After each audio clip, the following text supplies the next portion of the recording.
Hello, and welcome to, I think this is technically episode 6 of Haven of Horrors. I keep forgetting because we had a 2 episode long case.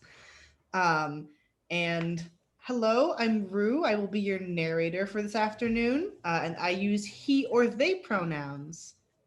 Kestrel. Hi, I'm Kestrel. I use ze, zim, zers pronouns. I play Apia, who uses they, them, theirs pronouns. Ari. My name is Ari. I use he, him pronouns, and I'm playing Vivian, who uses she, her pronouns. Birdie. Hello, I am Birdie, and I'm playing Maria, who uses she, her pronouns. Ro. Hello, I'm Ro, and I use they, them pronouns, and I'm playing Alina, who uses she, her pronouns. And you'll see in a little bit, but this is a special episode. We're not doing a case today, which you'll see why pretty shortly. But our content warnings for this episode are manipulation, pointed questions, the feeling of someone knowing things about you that they shouldn't, the feeling of being watched, and a constant awareness of yourself and where you are in the world. So if those sorts of things, if being watched and being analyzed and criticized bother you, please feel free to take a step back from this episode for your own safety. So some of you don't leave the archive that often, yes? Like I know Alina at all. Alina, if at all possible, won't leave, right? I mean, she leaves to do stuff outside of the archive, but Does she? yeah, she pretty much lives there. Apia doesn't actually spend a whole lot of time at the archive. Nobody really knows what they do, but they're usually elsewhere. Maria spends a normal amount of time at the archive, like her normal workday, right? Maria goes to the archive as her job and then goes home at the end of the day. She's a normal cat. person. Oh, Like yeah. normal human. Look. Alina's not a workaholic. She just has like her own leads to follow on stuff. Maria is going home. Vivian just has insomnia and ADHD and doesn't perceive time or care about where she is, so she'll just fall asleep randomly. So, kinda, I guess. I don't know. Whichever fits her. Most, like the weekends, the Institute isn't open to the public. Like the office space is open if you like need to come in, but like the Institute isn't open. And at least once a month, like the office staff will try to get you to leave for the weekend. They're not gonna like force you out, but they're like, you should go home. And it's after one of those sort of weekends that you all either come back from your houses or from the depths of the Institute where you hide. Lark. And you enter the office, and Damien isn't at his desk, or anywhere else that you can see in the office, at least. But instead, not sort of sitting at his desk, but like leaning up against his desk, there is a average-sized person, she's about 5'7", and with long curly brown hair that is sort of like down in a side ponytail. Like you can see it over their shoulder, but it's like tied up. And they're sitting there and just sort of reading a file. And as each of you comes in, they like smile and keep going and like reading whatever they're looking through. Of the 4 of you, Apia and Maria have absolutely never seen this person. This is a total stranger. Alina has seen and spoken to this person a handful of times. And Vivian, you know this person because she is the person who interviewed you to hire you. I think Maria is just used to strange people and isn't really Probably. fazed by it. Like, people just show up here and she just has to deal with it. Another Tuesday. Right. Another Tuesday, another mysterious stranger in the office. Like, this isn't worse than candy so far. Right. So far, so we're good. So far, this person hasn't tried to steal things from you and then thrown you through a door.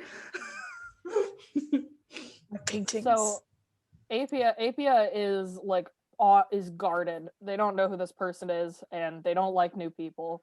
They don't like people in general. So they don't like people at the best of times. This is not the best of times. Is this the director? at work. This This is, is yes. the And winter of our Vivian, discontent. you and Alina would know that. Okay. This is the director. They use she or they pronouns. You can call them director or you can call them Karani. Okay. But yeah, so the two of you would know that, but Apia and Maria would not. Good morning, Director. Good morning. How are you today? Fine. Would you like some tea? I was on my way to prepare some. I would adore a cup of tea. I'm going to need one today, I think. That probably makes two of us. And Alina will go prepare some tea. And Vivian comes in. Alina knows that if the director is here, it's probably not good. It's probably bad. Vivian got the same mentality with the less mature mindset. She comes up, she's like, "Oh, hi, director." Does the hand thing. It's like, "What are you doing?" Oh, Hello, all the fake Vivian. laughing and stuff. Hello, Vivian. How are you doing? We've been doing well out here, relatively successful. We've acquired a few relics, sent some things off to London, you know. Yes, so I've Usual. heard. We will talk about that later. I want to see all of you together first. Oh, okay, well, I have some organizing to do. We should just go over to the side. Maria, having figured out that this is a authority figure, is, nice to meet you.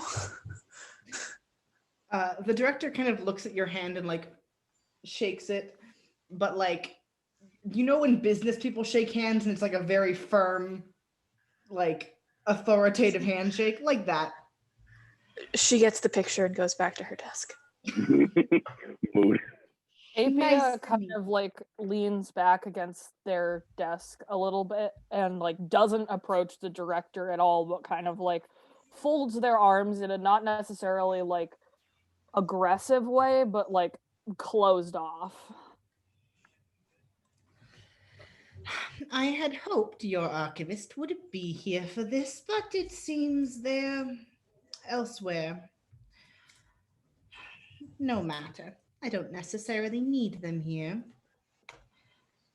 For those of you who don't know me, a pleasure. I apologize for not coming down any sooner. I have a lot to be doing upstairs. I'm the director of the Ravenwood Institute. I don't really monitor the archive in the same way I monitor everything else. We have a lot of things for me to manage. And so instead of regularly meeting with all of you down here, every now and then I come down for evaluations of you as individuals, of you as a team, of how all of this is going, that sort of thing. Now, again, I had hoped your archivist would be here to explain this to you, but he was notably absent when I entered this morning.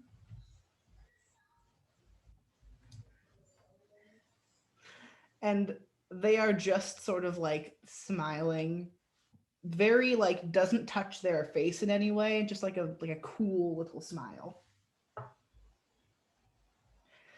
Apia is frowning and it touches their entire face. Maria is uncomfortable. I'm going to speak to you all Alina brings individually. tea. Yeah, Alina's just making some fucking tea. I guess she's had these like 4 or 5 times probably.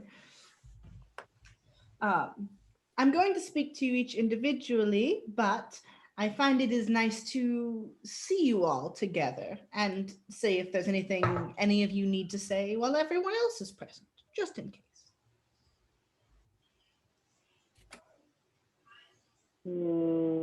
Well, Alina and I have been working together, kind of, to track Laura, but I think we have most of that on our own. Not much is really going on, other than that, really. Yes, I do have some questions about that, but I'll get to those with each of you, I suppose.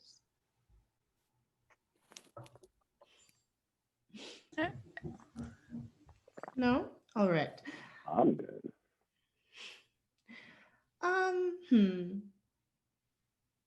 Maria, you're the newest here, yes? Yes. Why don't you come into my office? Okay. They say my office, and they do lead you into Damien's office. Like, they're not leading you all the way upstairs. I guess all of these are your office. They are, yes. At the end of the day, every desk in this building is mine, but I don't want to clean them all, and that's why I hire people. Okay. Take a seat, please.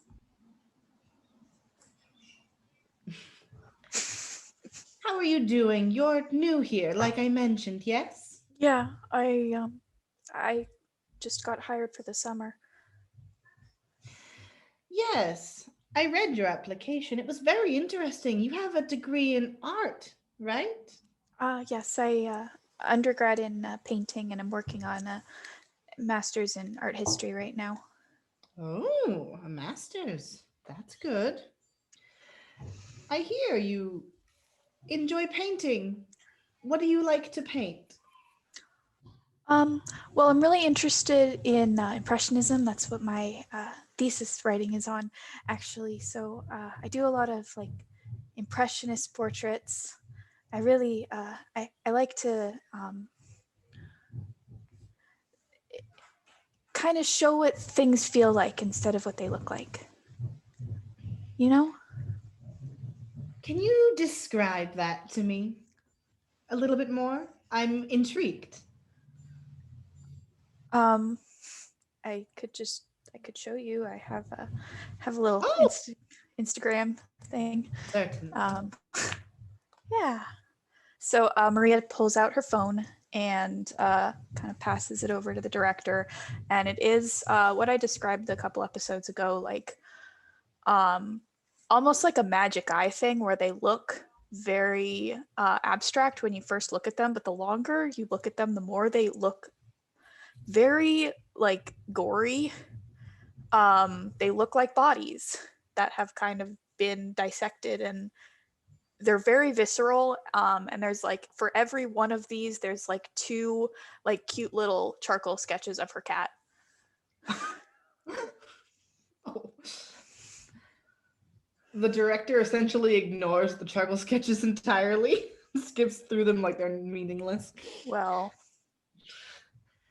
These some are people don't appreciate art. fascinating. Thank Do you. you paint these all from personal experience? Well, some of them are self-portraits, but sometimes I have people sit for them. And I just try to see how I can kind of deconstruct the form, you know, with paint. I'm sorry, does this have something to do with my performance, or are you just being polite? Because you don't really seem like the type for that. Sorry. To choose not to be offended. I consider myself particularly polite. Thank you very No, much. but that's not what I meant. I meant more like you seem like you're very focused on business, and yeah. Oh, I am. Don't worry. Everything I ask serves a purpose. Okay. This Well, whole place is about learning new things, yes? I mean, I guess. I like to know about the people who work here, that's all. Well, I am a painter, and I like bodies. That sounds really weird, doesn't it, when you say it like that? I don't think it sounds weird. I think, I don't think I've ever met someone with quite the same view on bodies as you have. Oh, thank you. Say that an artist needs a unique perspective. Indeed. You said a couple of these were self-portraits, right? Would you indulge me for a moment? Which ones? Just show me one. Which one is a self-portrait? Okay. And she takes the phone back and scrolls for a little bit. And she hands you back the phone, and it's one that looks like, let me think how to describe this. It's a form that is hunched over and kind of pulling at itself, almost with a motion blur, and like 6 arms. Out of character. Very sexy. Thank you. I need to note that this is... Karani does not say this out loud. When I say, like, it's hard to tell if it's supposed to be multiple sets of arms or one set of arms moving very quickly.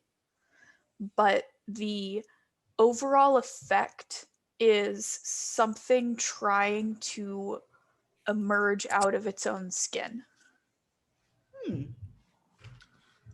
That is fascinating. And they look up and they look you directly in the eye. And they say, "Do you always feel a little too big for your skin? Like it's crawling and trying to slide off and grow into something new?" Actually, it usually feels more like it's itchy. Itchy.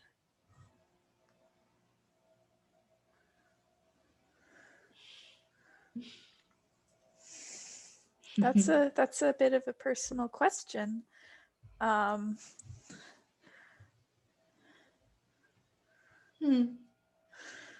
Well, if you ever do feel like talking about it, I'm used to listening to interesting stories. Now, one of the reasons I wanted to talk to you first is because I know you've had some difficulties, yes? I mean, I guess things. It's rough for you, yes? Doing the work that we do.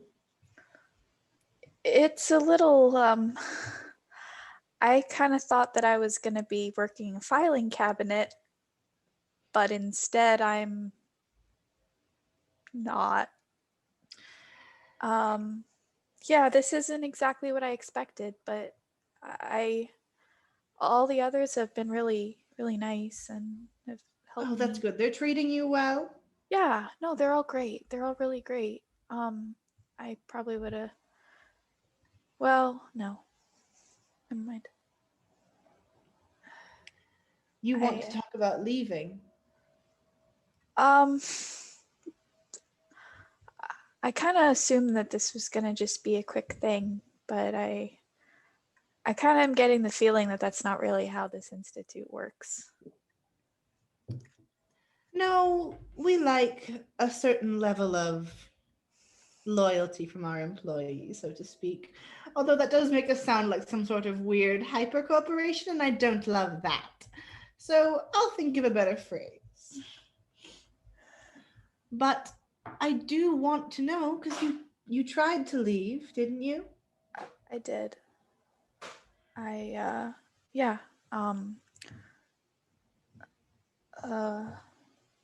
And she thinks about whether or not she wants to mention Alina telling her to quit, but feels like maybe that information shouldn't go to the director. I would like you to roll either thought or power to avoid just saying things. Okay.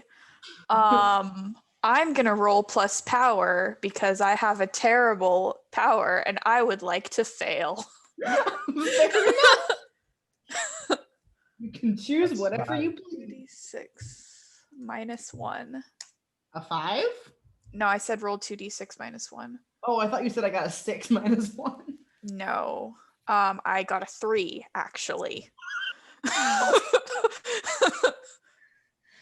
So I'm going to Almost- go ahead and mark experience. Yep.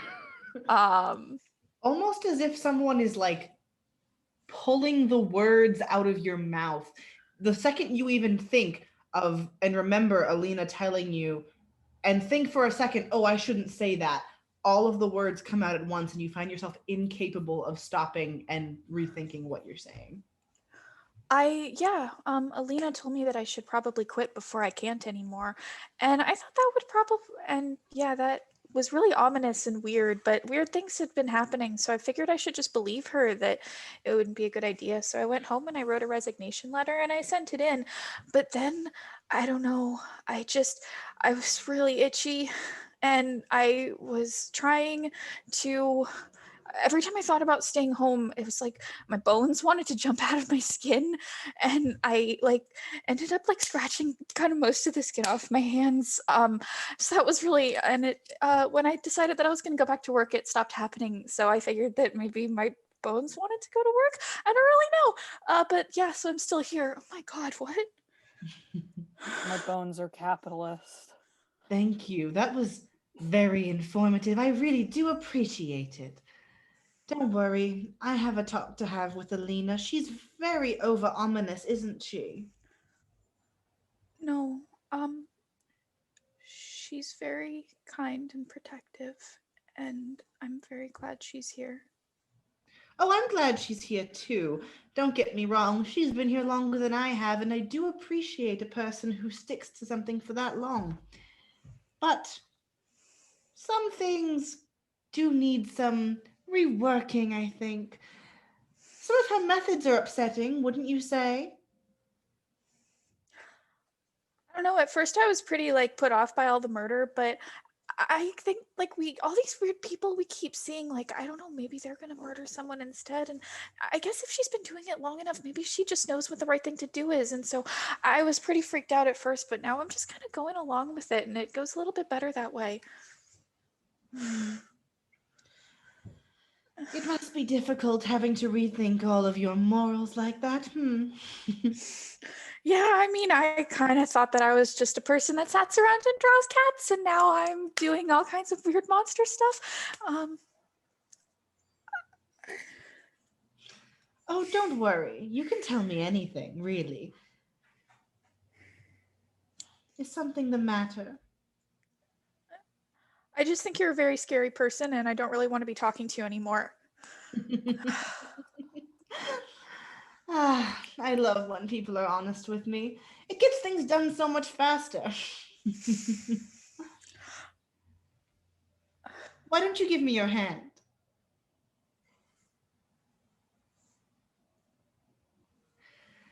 Snaps hand and throws it. Where those gay baby hands at? Where they at? I would What like happened to that? I would like you to roll to face your fear. That's another power roll, right? It's a power roll, yes. Okay, thanks for those. I also want to note that since the incident with the mold, Yeah. Maria has been wearing exclusively long sleeves. Fair. Does she wear gloves? No, but she puts enough band-aids on her hands for it to not really make a difference. That's a 4. You're going good today. Experience. You're gonna level up in a single session. I mean, I don't think I've leveled up yet, so I'll take it. Don't worry, you're all going to after this one because of some structural things. You reach out and touch their hand, and Oh, I actually did just level up. Cool. oh, congratulations! we'll handle that at the end of your interview. And they find little spaces in between your band-aids to touch you. And that same body awareness that you always have of yourself from the points that they're touching you extends, and you can feel them too. And you can feel an odd sort of connective thrumming, as if they are connected to everything in this building, including you, and aware of everything. And not in the same body awareness that you have, but for a moment, that body awareness that you have is expanded to the entire building. And you are aware of the breathing and the existence and the skin and the bodies of the probably 80 or so people who work in this building. And it's just wave upon wave of sensation that's washing over you. You're keenly aware of my asthma. You are keenly aware of Alina's asthma. What the hell does it? My shitty ass lungs. No, I I'm did just think thinking for a about what it moment would that you were feel gonna like. I did I'm think just for a moment that you were going to say you're keenly aware of my ass, and it was taking a lot to stay in character. that I'm was just gonna thinking happen about too. what it would feel like for somebody who's never experienced being a system to suddenly like be aware of what that's like. Because I live like that every single day, but I feel like if somebody teleported into my brain, they'd freak out. Anyway, I get Yeah. to say shit like that because y'all know now. And then they will like slide their hand forward and pull your sleeve back to show off the scars. And they'll be like, a pity you got those, but you could always rebuild them, you know, if you took a little time and thought about it for a while. And then as they pull back, that sort of expanded awareness reduces back to you, but you are like, you still have the visceral aftershocks of being yeah, so it's aware of like everyone at once is inside me for just a moment, and it's a lot.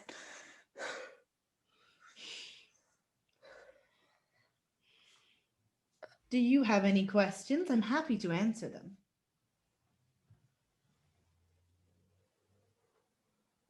What is happening to me? You have untapped potential. I just wanted to let you know that if you were a little less scared of yourself, you could do fascinating things. Okay.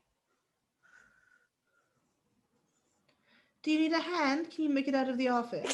I'm fine. And yeah, she Sidles out against the wall. leaves. Top Leaves. Rambles. Like when she exits the office, she is like pale, and both of her sleeves are rolled up, which I don't know if y'all had seen the aftermath of Maria's slimy adventures, but PBtA has, because they stayed in the hospital with you like pretty much the entire time. yeah, but the flesh almost looks twisted. Like the scar, they're just really bizarre looking scars. The way I had described the injuries themselves was like someone had basically sunk their fingers into clay. This looks like someone hastily tried to squish an arm back together without enough clay to do it. It's just really weird looking. So yeah, Maria looks like totally freaked out, pale, not having a good time. Sits at her desk. I think we're gonna need some more tea. That's just me. That's just. While all of this is going on, once the two left, like before the interview started, you all saw that Alina finished her tea real quick and then sat. And because of previous experience, you now know that she is asleep. Cool. Her eyes are open. She's making a very slight snoring sound.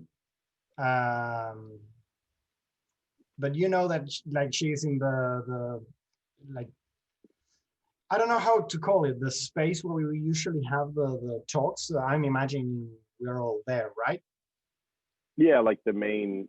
Yeah, Yeah, and there's Alina's like just I asleep. imagine like a big room, Yeah. like in the police procedurals, where there's like Right. desks everywhere, yeah, and like it's not really Mhm. cubicles between them, just like desks in rows. yeah, there it's like you have a desk and then like a filing cabinet and like a bookcase that is yours, and there's like a few of those little setups in this like big room, and then there's the conference room where you guys normally do your like Yeah. what's it like your like debriefing, and then there's Damien's office, which is where the director is holding the little interviews. Is low key set up like a library, like very low key set up like a library. Yeah, and then the like stacks, which is where all the old archives are set up like a library. Like they're through the other door, and it's just like shelves upon shelves with boxes of Yeah. files. So yeah, Alina is just taking a nap, sitting. Alina Yeah, is I see. napping. There's like a couple of minutes of space in between where perhaps the director is taking notes. Perhaps the director is just letting you all sit in silence. It's unclear. Yeah, you guys get to see what AP is doing when they're not doing anything else, which is they have their headphones like they have two sets of headphones. One of them is plugged into a radio and the other one is plugged into their tape recorder, and they're talking into it. If you listen really closely to them, because they listen to it fairly loud, they're listening to the police scanner and they're taking notes. Vibe. That's really When valid. when Maria comes out, Vivian's like, "Oh, girl, oh," because she knows that she was probably stressed the hell out. She puts her arm in and kind of tries to like vibe, like get her to just like be happy again, but it's like obviously, not working. Like, come on, we'll wait over here. She always So, like that. definitely equally. Yeah. I think it's safe to say yes. Okay. I mean, she's kind of cool. Like just kind of is watching and not really like saying anything comforting, but they just kind of look up and crack their knuckles, like all of their knuckles individually. One at a time. Yeah. As you're sort of like napping or comforting Maria in whatever way your character has chosen is the best way to do so, the director will come back out of the office and just sort of poke their head out and be like, "Vivian, would you care to come in?" Oh, yes. Goes right back on to being on. Oh, yes, definitely. I'll be there in just a moment. Maria kind of gives her like shoulder a squeeze on the way in. It's like, gang. She's on her off day today. She's not as glammed up as usual. So she probably looks like this with like shorts and tights on and some combat boots. She's just chilling. But she does have the choker that we don't have. She does have the choker and matching spike bracelets. Is she still wearing her like 6-inch platforms? No, now it's just Doc Martens. Now she's just this is casual for her.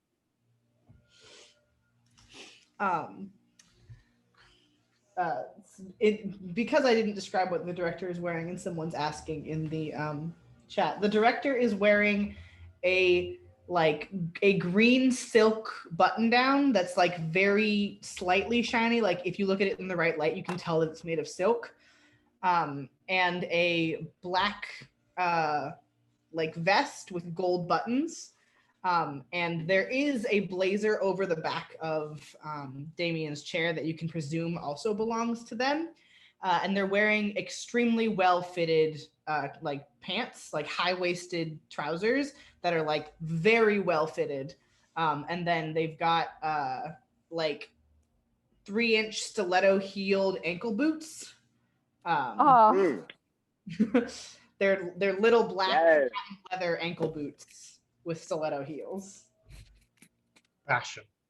And they In are suits wearing, with- like they aren't wearing a hat, but there is a hat also that you presume they might have been wearing if it wasn't inside, because it's rude to wear your hat in the basement. and weird and And very weird. sus. That's Very- just what Big very Basement wants you to believe.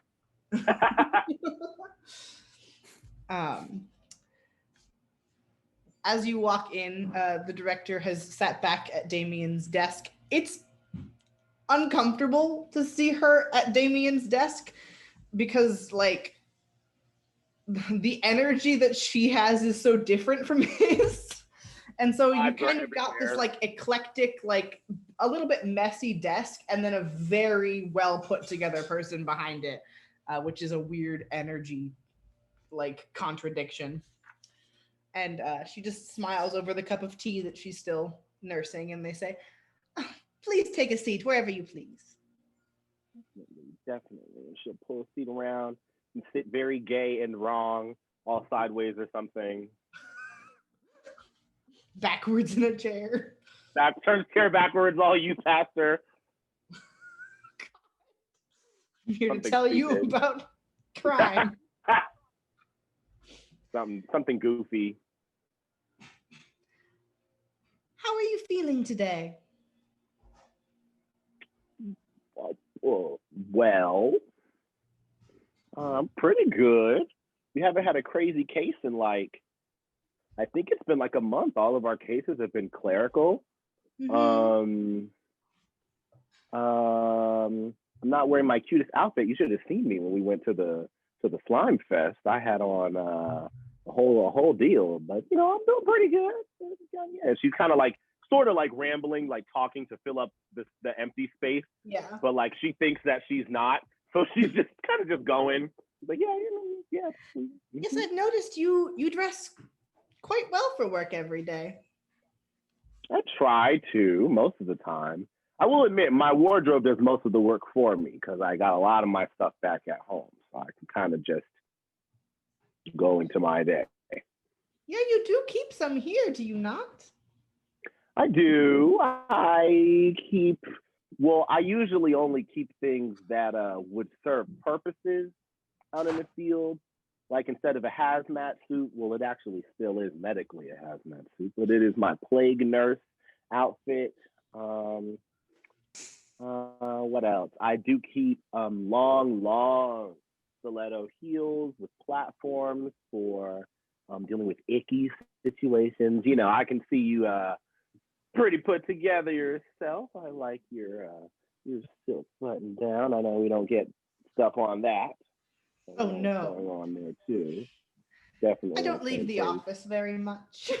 Well, there's still an unprecedented amount of shenanigans that makes its way to the office. I'm sure you know about that too. You know? Oh, yes. I have to wear an entirely different outfit when I go down to artifact storage. Yeah, that's for you guys. Yes, but Not I like girl. seeing our trophies. They're kind of fascinating. They're nice to peruse, but I'd much rather look at the notes. I'm well acquainted with pretty much all the files. I do a lot of traversing and cursory looks and studying, and get next to them. You know, Do you like much rather spending just read on time them. in the stacks, in the archive? Oh yes, for sure. You know, reading, getting information on things, learning other people's perspectives, learning intuitive things on situations. Usually try to get cross references. I also like to be prepared when we need to do research. You know, just getting my little brain hands on things. Always fun. That's good. I think a lot of people don't quite appreciate the breadth of information we have here at the archive. And she like does the when the car salesman slaps the car like this baby right here, she does it on the table. She's like, I couldn't agree more. You know, and she's like putting it on to kind of be less uncomfortable. It's very. We got so much going on here. We could never get enough. For Mhm. sure. I know you were very interested in the paintings, weren't you? Yes, actually. And Fuck she kind those of starts to get a paintings, little God. bit, starts to get a little retracted. There was one that we didn't really get to. Well, yeah, the paintings were pretty.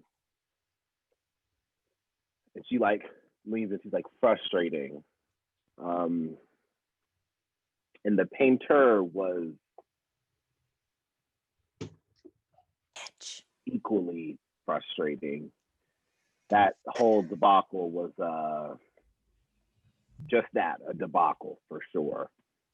Definitely something would be nice to get a follow-up on, but it's not really presenting itself. We'll fix it. We'll see about how that plays out, you know. Yes, I know. You and Alina both fought pretty hard to keep those paintings here, didn't you? Yeah, I did. Do we still have one? You We do do. have one, I think. But we just don't have a lot of leads, and we kind of had to do some stuff to make sure that other things didn't get bad. And she's kind of like, she's like, I think we're Oh, on you the don't same have to page. use such simple terms with me. I understand.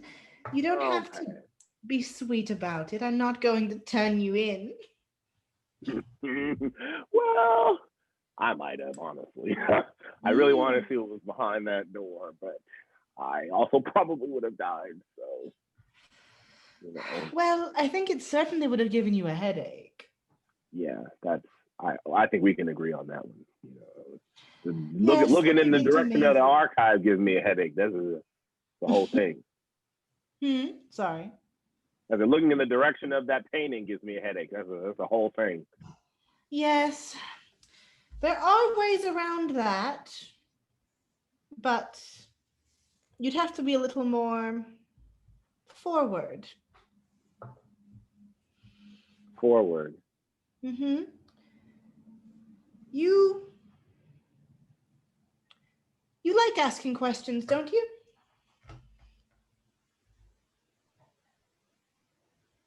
Kind of. I get. And she's used to doing that, so she's like, I guess yeah, sure. Questions that give me answers that I need, and she thinks back to when they were at was it Alistair? Father Alistair, was that his name? Yes, Father Alistair, yeah. Who was the other guy? The other guy had a name with an A. I keep mixing them up. Every time I say them, I mix them up. Adam? Yep, Adam. Okay. Every time I say it, I get them confused. When Alistair was there and she tackled that guy and asked him a question, and she thinks to when she calls people on the phone, it would always be the one asking stuff. And she's like, well, I suppose most of the time, yeah, I could agree with you. From what I understand from your files, you're very good at it.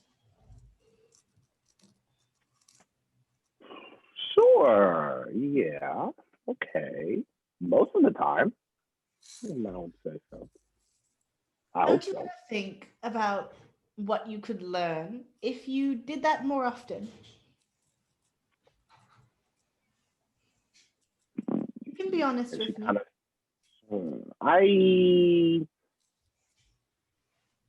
I suppose I was, and now she leans in and she's like not putting it on anymore. She's like, I was marked at a very young age, in a way that I didn't fully understand when it was happening with my family, who was very open to these kinds of things and was very capable at assisting me.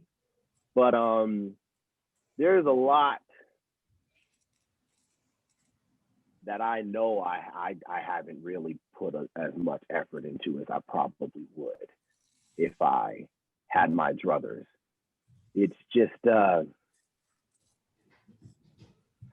a lot to parse through.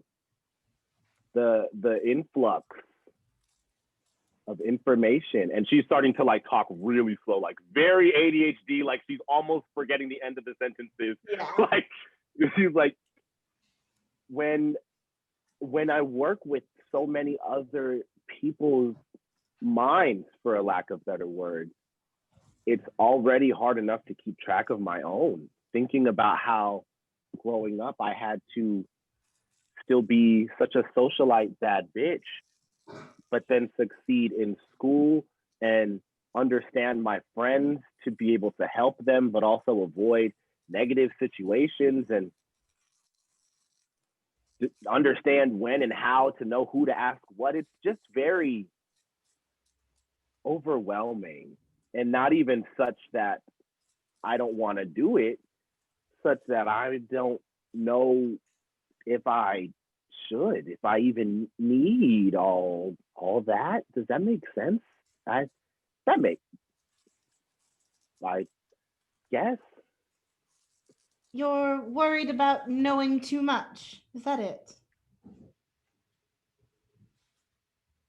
I suppose so. I mean, what? And now she's just like, for like remain for like 6 seconds, just sitting there, like, dang,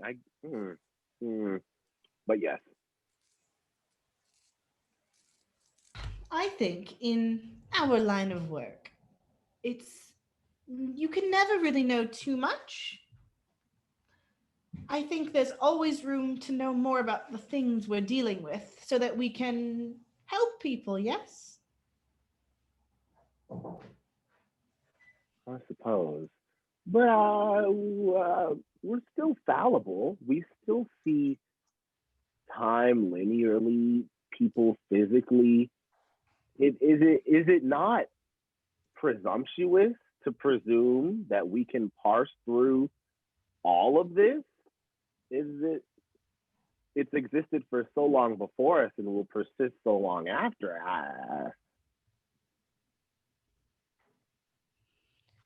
It's I don't know. I should try more, I guess. I think you should. Guess. In fact, why don't you try?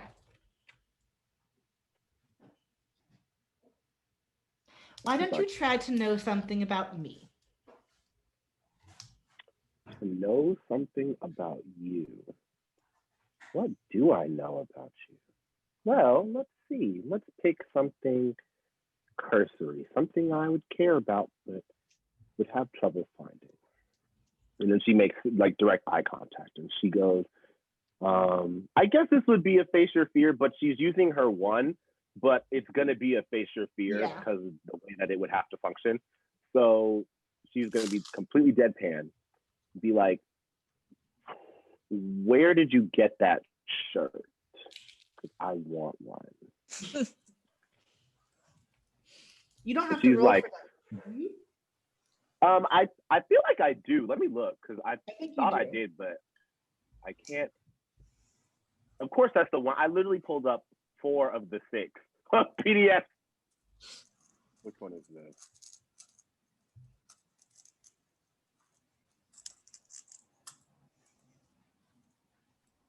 Hold on. I know facing your fear is a power roll. Yeah. Make sure.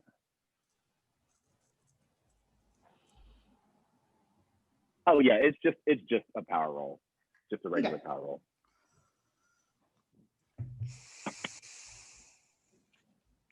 Dang.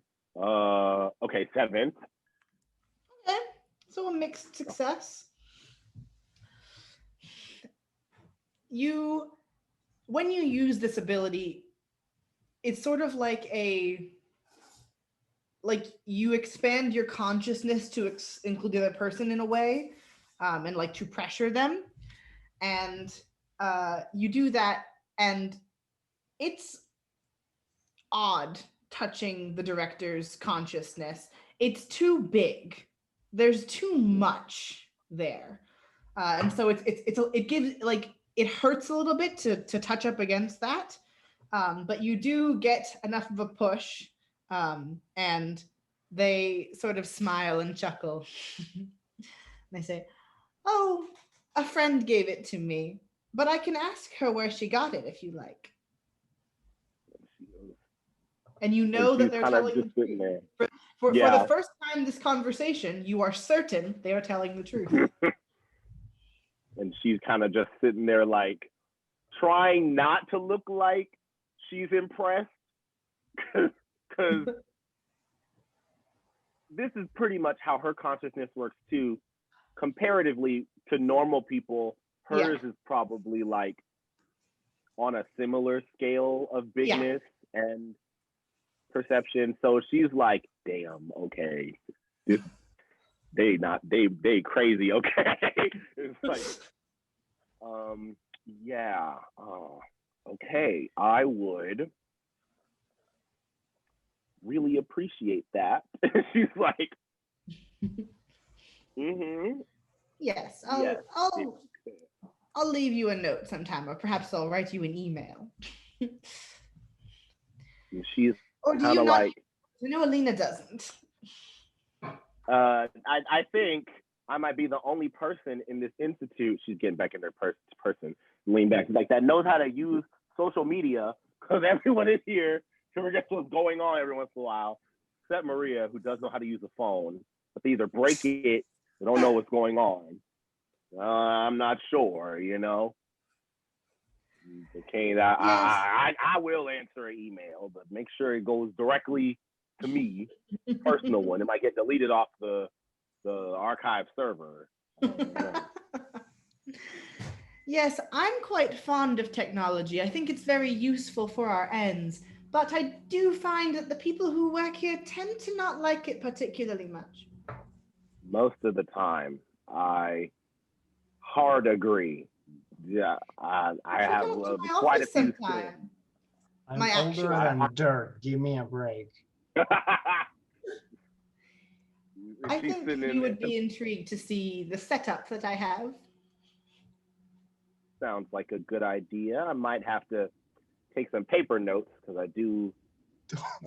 Well, in the past, I've had a habit of getting overwhelmed, but not going forward. And she's kind of like, actually, probably for the first time ever, is like being genuine. And she's like, well, not first time ever, maybe like second time. And she's like, yeah, right. And she's like, in saying this, she's trying to say, I appreciate you putting that focus on how I should view things. And she's going, in the past, I've had a habit of getting overwhelmed, but I think that will begin to ebb or fade, or whichever that one is. Just remember that it's always possible to know things, as long as you're not afraid of knowing them. So don't let that worry stop you. Just know it. Does that make sense? That does. And she pulls out her phone. She's like, let me write that down before I forget that. That's deep. She's like, that's deep. Hold on. Wait a minute. Yeah. And then she looks up, and now she goes back to not giving a fuck. And she's like, are we good? I did have one more question. She's like, yes. Could you tell me what it was like to pull Alina out of that hallway? Ooh. Yeah, what was it like?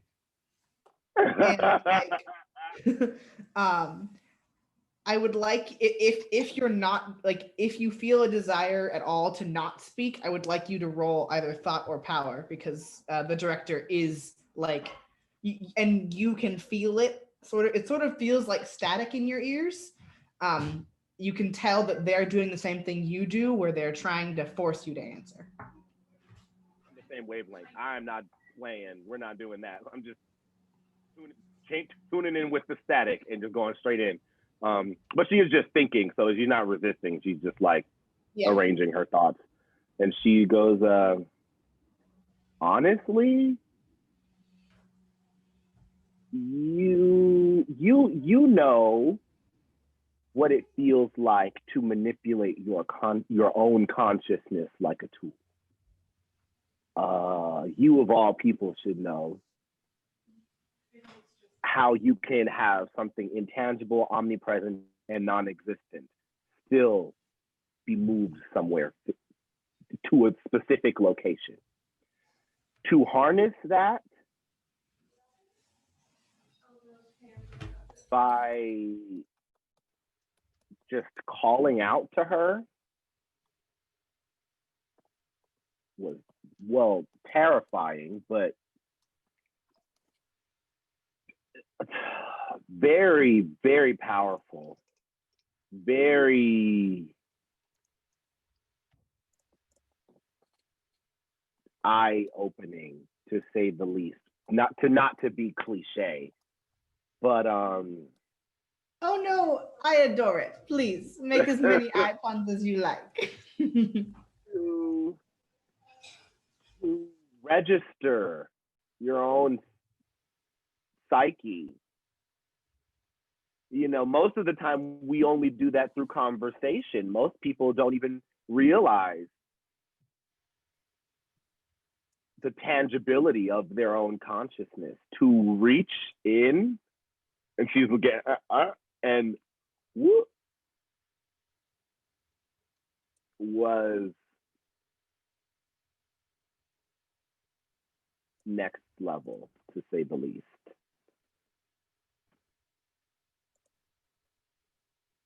Oh, you're so muted. Yeah. The whole time you're talking, they're just kind of like smiling and nodding and very clearly agreeing with you.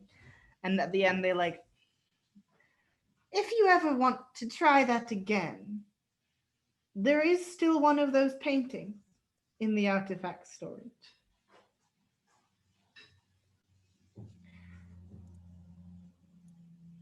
Put a counter on the give a fuck. Love your face. Vivian said, wait a minute. Hold on. Not the training arc. Hold on. Vivian, stop listening to the director. They're obviously evil. I don't know what you're talking about. They're just wearing a button down with an evil enamel pin on it. Alina trying to transmit psychically, like, stop doing that. The director's like, I can just stroke Vivian's ego and it'll go great for me. It will work. He was like, hold on. Okay. We are throwing people in the magic painting. I'm gonna toss a man in this painting. Just watch me. Just you just walk around with the painting and just be like, just suck random people off the street. Who wants to touch a painting? Craig like, says, and she's do kinda you like want to pondering. touch a painting? Call this Literally. number. Not that Call this creepy number to Craig touch a painting. me. Maria, it's like touching paintings. You say. And Viv's kind of just like swimming in this idea, totally in it. No critical thinking. All, I'm about to be psychic. No thought process. All in. That's it. And she's just like really. You're welcome to ask me any questions if you have any. Thank you for taking this time today. No, thank you. Well, I guess 2 questions. Okay. For one, well, how did you get so big? How did you get so big? I have a bit of a natural gift, I would say. But also, I've always really enjoyed watching people and learning about them. And I find that the more people I learn about, the easier it is to understand everyone and know things about them. It's really all a matter in just being open to occasionally knowing things that aren't very pleasant. Hmm. The work that we do, a lot of people experience a lot of pain because of the whatever you want to call them that we're archiving.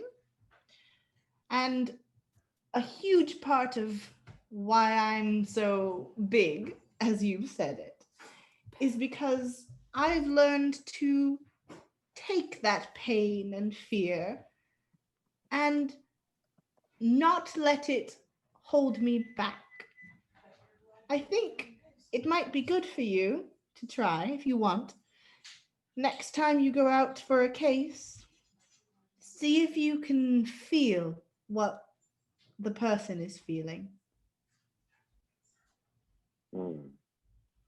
I will try. And my next question, I honestly think it's been answered. And she's like, makes a face like evidently. It's like, you gave Maria the rundown, right?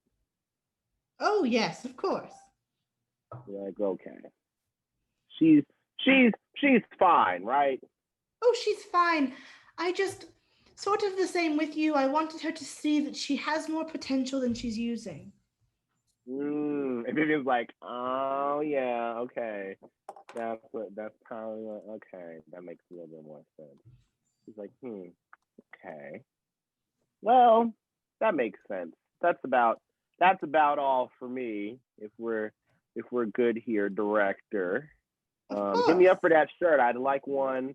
If I could get something like that in pinstripe black, it's a wrap. It's done. It's over.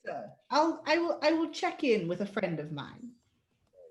Kill the game. And then she does a little elbow bump. She's like, we got this on lock. She strolls out of there. And I will let you have your interactions, but we are halfway through our interview, so we can take our halfway point break if you'd like. Once you've come out of the office, you can talk to whoever first.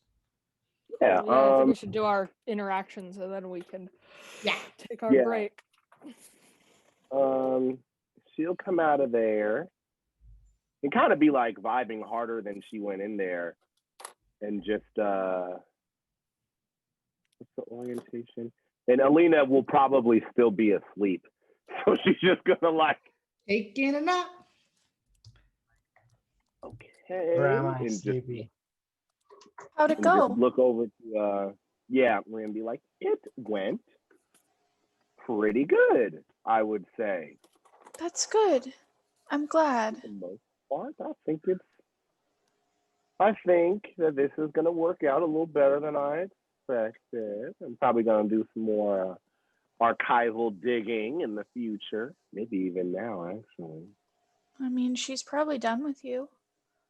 Probably. I'll see if I can get a file out and just start reading up on stuff out here. But yeah, not the biggest hater of the director. She was always on the little weird side, but gotta give him props. She's a lot.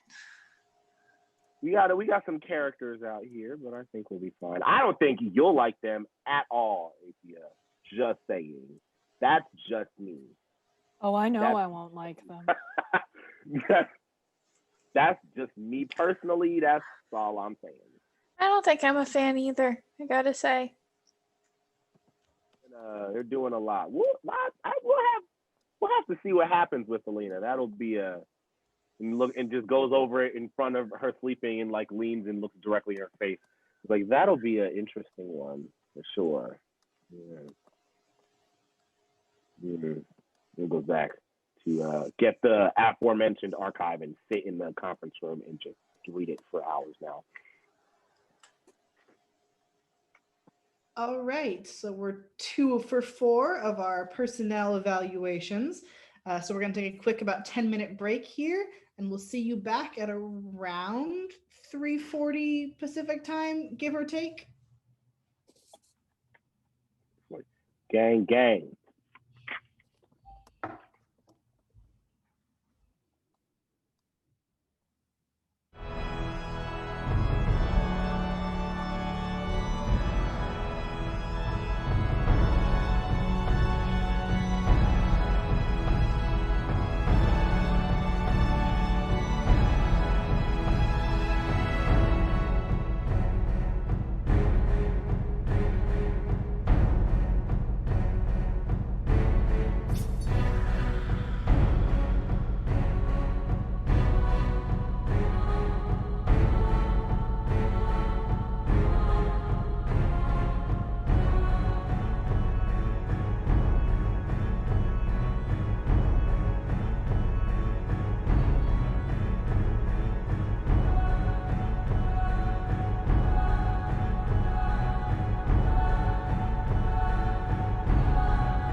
Hello, and welcome back to the second half of our personnel evaluations. If you weren't here at the beginning, I will repeat our content warnings because it's not a usual case. The content warnings for this particular interaction are manipulation, the feeling of being watched, the feeling of knowing that other people know things about you that they shouldn't, invasive questions and invasive paths of conversation, and sort of all of those things that lead into the fear of being observed and judged and criticized.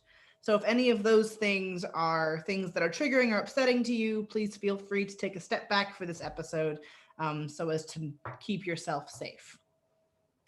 And we've had Maria and Vivian's personnel evaluations. And after another couple of minutes of note-taking, Karani will come out again and pop their head out and be like, "Hey, Pia, would you mind joining me for a little bit?" Apia like nods, turns off their radio, pockets their tape recorder, and like walks over. "Please take any seat you like. Be comfortable." Apia just like sits across the desk, basically. "How are you feeling today?" I'm doing fine. "How is everyone feeling today?" Apia like kind of gives you a look and just says, "Doing fine." "Might I know, who do I have the pleasure of speaking to?" My name is Vale.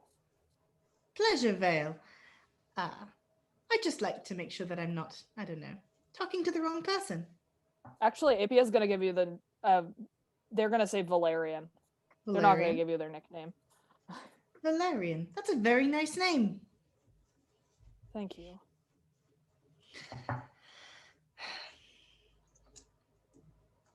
How has the time here been? You haven't been here very long, have you? No, I found it satisfactory so far. I suppose that's the best we can ask for. I know perhaps the means we have provided you with are not as high quality as they could be. They are perfectly fine. Apia's like very pointedly answering your questions and not saying anything else. Mm-hmm. Being very like resisting all attempts to start a conversation. avoiding speaking at all costs. Yeah. Apia's like, I do not want to tell this person any more than I absolutely have to. If at any point Apia wants to try and not answer a question, just give me a power roll for it. Yeah. What they're doing is they realize that if they try to resist like outright, they're probably not going to be able to. So they're just trying to give truthful short answers. There. Smart. The less you talk around the director, ideally the better. Sorry. This is also, fun fact, how you deal with the Fae. Or cops. Or Very cops. And Apia. cops. Or cops. Like, Say Like, as little as literally that. possible. How has working with all of your coworkers been? It's been fine so far. They're very nice. They're not treating you badly, are they? No. Maria treats you quite nicely, doesn't she? She does. I saw you accompanied her to the hospital. I'm sure she appreciated that. Yes. Just being supportive of my teammates. Would you consider her a friend? No. Burning face. That is also I want to say right now that is a lie. So Yeah. Apia did lie. You can lie to the director. It's just like Yeah. it comes with the grain of salt of knowing that she knows you're lying. Yeah, definitely. But AP is not going to say yes to that question. Oh, well, I won't tell her that. I have a feeling it would upset her if I did. But don't worry, your secret is safe with me. I I care was about just- all of my team members as coworkers, making sure that none of them get hurt is my top priority, as it was compromise the mission, which isn't necessarily untrue. Yeah. I do appreciate your seemingly single-minded focus on work. There isn't much else for me. No? No. I don't know. I think you have a couple of hobbies, don't you?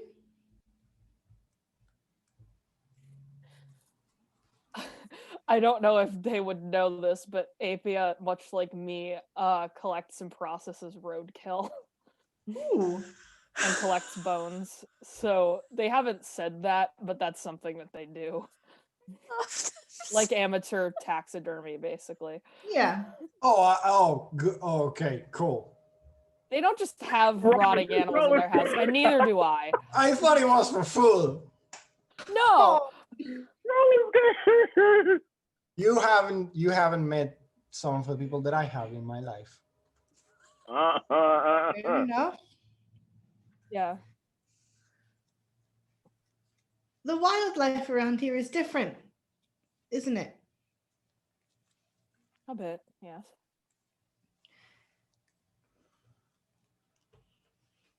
Do you display them?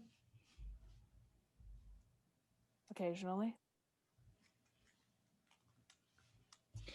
I hope it makes them into jewelry sometimes. So perhaps you could look into it. Yes. I like to keep them whole. They're easier to talk to. Oh, that's nice. Do you speak to them? Yes. Do they have names? Like, do you keep them like pets? Or I suppose more like friends? Not necessarily. It's just easy to. I'm trying to figure out how to say this out of character. I'm trying to figure out how I want Yeah. to say what I'm thinking about. It's easier to talk to things that used to be alive. Mm. Is it a kindredness? No. Pity? I just find it easier to think when I'm speaking out loud. And it's easier if it feels like they're listening. Ah, like a rubber duck. I understand. We used those a Love the lot code. when I was in school. Love the coding reference.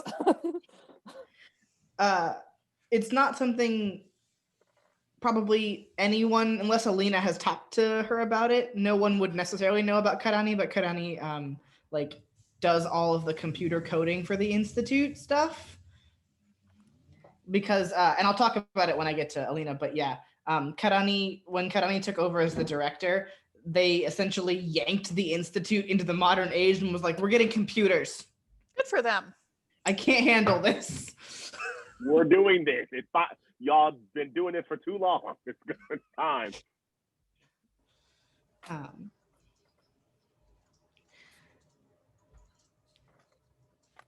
What's Do you like working here? Let's start with that. I like it well enough. What do you dislike? I dislike being tied down. You haven't tried to leave, have you? No. You're planning on it though, yes? No. Not. You can kind of tell that that's like not entirely false, but also not entirely true. Like they're not planning, but they've had the idea. Yeah. Sort of thing.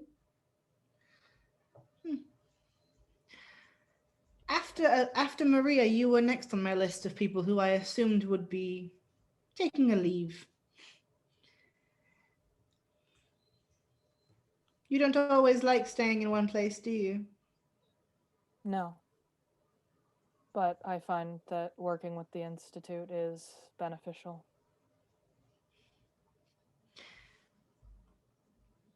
Well, we certainly appreciate the work you've been doing. You've been quite central to quite a few of our cases, haven't you? I suppose so.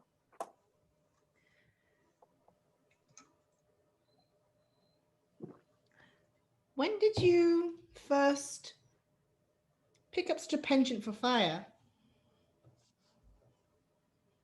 Many years ago. You're very effective at it. Thank you. Most people, and I say most, I would say almost everyone, but I can't speak for everyone, don't know that you do it, do they?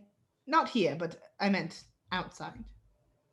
Yes, most people don't know about me at all. Does that ever upset you, not being known? No. I like You I like it. working in the shadows. There is always one or two people who notice, of course, but I do appreciate how discreet you manage to be about rather indiscreet things like arson. Apia's talents include being cryptic and arson. What more do you need? Well, too, there.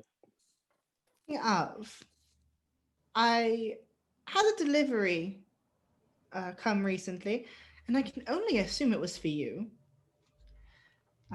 And they reach into a pocket of their vest and they pull out one of those like really fancy like Zippo lighters Mm-hmm. that has like the casing of it has like flames, not like colored flame, but like the etching of flames all the way around it.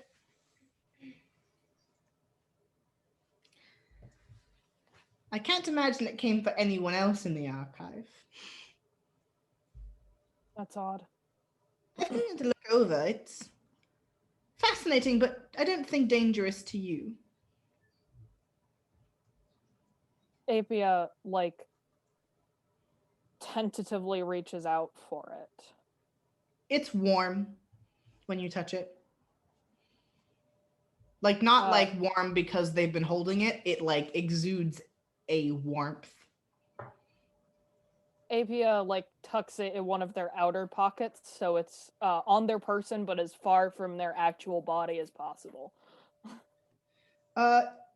You're always kind of like vaguely aware that it's there because it's kind of warm. It's kind of like having a particularly hot cell phone in your pocket. Yeah, okay. Kind of cool. like that level of temperature and awareness. It didn't come with a note or anything. I would have brought that too, but I think some other people might be appreciating your work.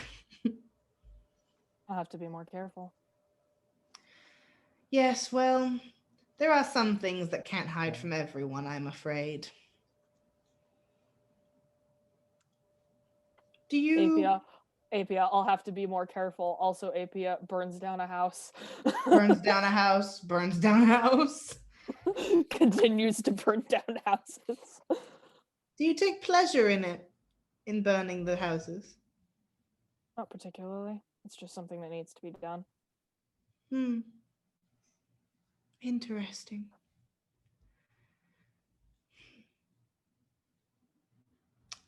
How are you doing? You got hurt recently, didn't you? Yes. Healing well. That's good. I received a fascinating report from the hospital about it.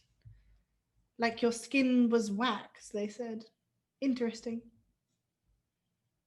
Did it feel like wax? I suppose. My awareness of my body is slightly muted. Quite the opposite of Miss Maria, no? I suppose. My awareness of my body is probably different from many people. Hmm. Yes, I suppose it is different for you. Have you ever tried molding it back? What do you mean? The scars. You don't like them? They remind me, so I don't forget. Hmm. APL like kind of stiffens a little bit, but it's like kind of barely noticeable. Well, I think you could change them. Not in the same way Maria could, of course. You're different skill sets. But at the very least, you could make it so no one else noticed them. Have you ever tried? No. Something to consider. I know some people don't like to be so noticed all the time. And as they're sort of looking at you, it is an uncomfortable level of awareness because usually when most people look at Apia, their eyes kind of slide past Apia, Mm-hmm. and it's just sort of like a feature of their like existence that like people see them and they're there, and then they sort of bleed out of the stranger's memory essentially. But like the director is acutely aware that you are in this room and in front of them. Yeah. Valerian really does not like that.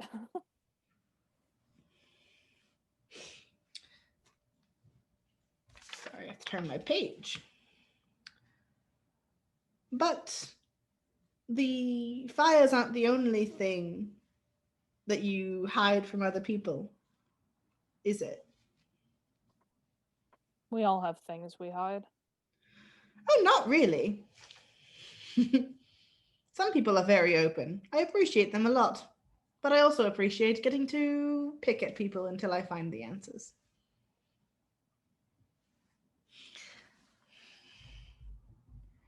Do you remember how we found you?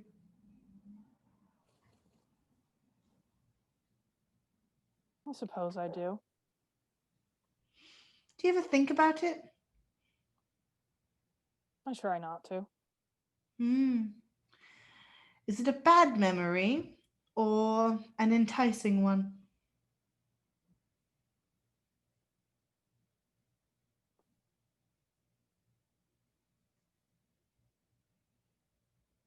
I'm also thinking about how I want Vale to respond. They are taking a second, but I am also taking a second. Take whatever time you need.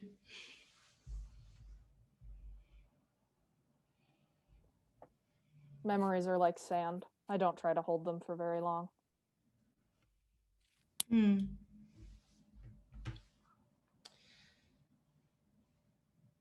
What do you think the rest of your coworkers would think about it? I promise I won't tell. I don't pretend to know what they think. Do you know them, do you think? I don't know that we can really say that we know anyone. Hmm. No, I suppose you don't know anyone, do you?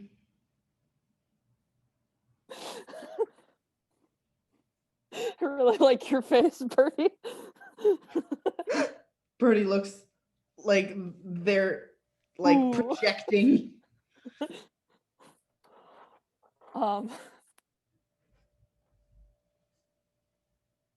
Vale says, I don't really need to know people that intimately to do my job. I would argue the opposite. I think it's very important to know people to help them. Isn't that what you want to do?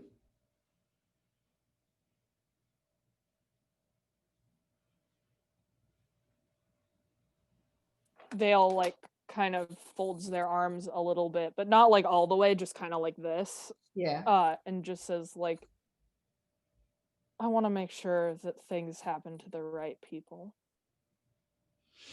Yes. I do remember that being in your file. Now, I don't like outside figures of authority any more than anyone else. I like to do the watching. I don't particularly love being watched. But it's dangerous, is it not, to go after enforcement? Were you ever scared? Death is just another thing that happens to you. Hmm. I'm always a little scared, but it doesn't really matter. I must say, I did appreciate a couple of the ones that you killed were a little too close for comfort to the Institute. But any police that wind up too close to the Institute don't tend to make it much further one way or the other. You just did my job for me. I appreciate it. Apia and I can't remember their name. I'm so sorry. I'm so bad with names. The director or Karani? Okay, yeah, the director and Apia both hate cops for very different reasons. Yeah. Extremely different reasons. Yeah. The end result is ACAB, but in like different ways. The Institute hates cops, but not for like a moral reason. They hate cops for an immoral reason. They keep getting in the way. As Yeah. long They're trying to be corrupt. Leave. as long as Yeah, they get there in the you end, don't- it's fine. I can't do my illegal activities if the cops are stopping me from doing my illegal activities. Cops stopping illegal activities? For real? No. They don't That's actually how we do know this is fiction. Notice how I haven't had you interact with Honest. any cops at all. I just refuse For to that have one- you interact with cops. Except for that All one we time do when is we pretend to be impersonated the cops. Right. Only time. Yeah. Anyway, going back to it. Also, Apia referencing me personally referencing that Vine that somebody made where it's like, we all die, you either kill yourself or get killed. What you gonna do? What you gonna do? Apia's philosophy on life. Apia is just sitting there in the chair and this vine is just playing for like 10 minutes Yeah. in their head. You mentioned earlier that you like talking to your birds and things, yes? Yes. Was that why you brought all those bodies home? To talk to them? Yes. Were they good conversation partners? Sometimes.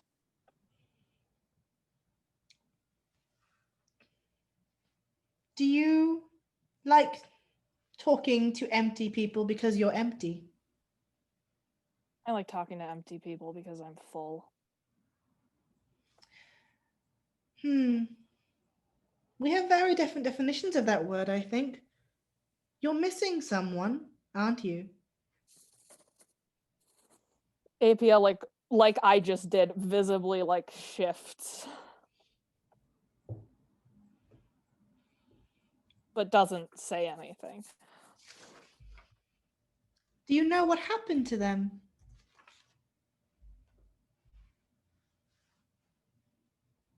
Do you know why they left?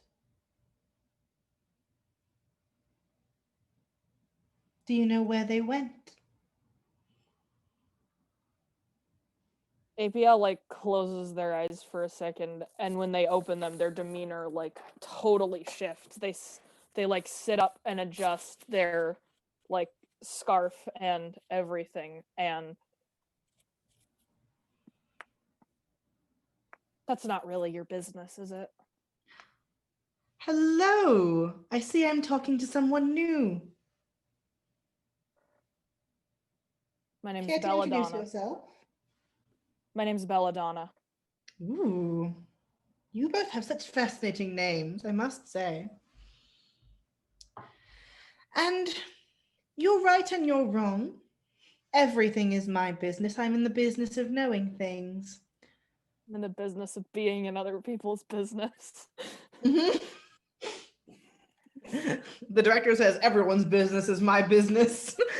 I've been nosy since fucking birth. Assign nosy at birth.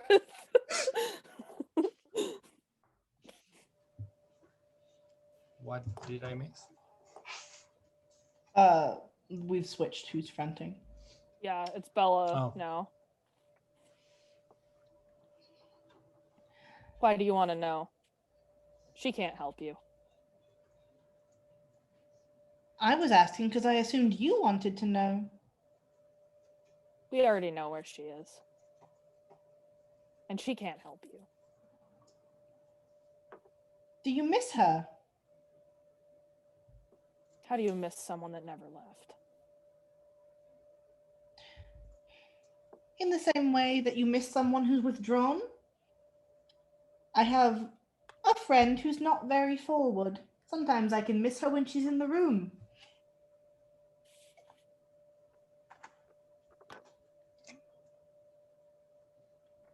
Isn't it lonely? Even if she's there and she doesn't talk. There's more to being together than talking. Do you ever wish you could be more together? I don't know how much more together we can get.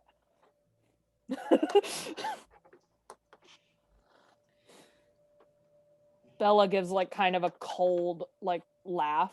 It's kind of like, to anybody else it would probably be a little bit chilling.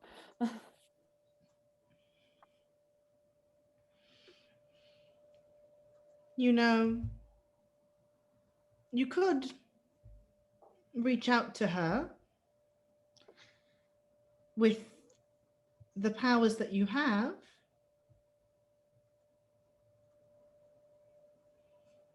There's something very comforting in knowing all of your pieces and not knowing.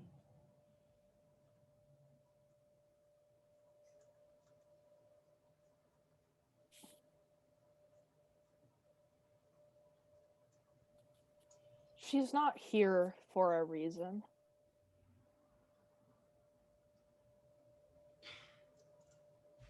Me grammatically, she's not here for a reason, as in she serves There no is a purpose. reason. There Or is she- a reason she isn't here. Thank you. Okay, yeah, I realized that sentence was weird. No worries. It's like your grammar is correct. I'm just bad English. Yeah. Correct grammar, confusing sentence. Yeah. Do you know why? Yes. We're here to protect her. Do you think you're doing a good job? I think we're all doing the best we can. And they say we as in like not them, but like everybody in general. Everyone's doing their fucking best. We're all doing our fucking best, all right? Would you like to have them back?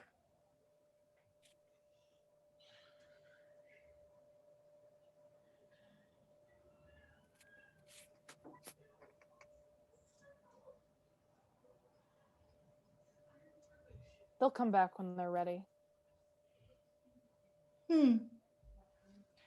Well, if you ever wanted to find them, I have an almost certainly feasible method.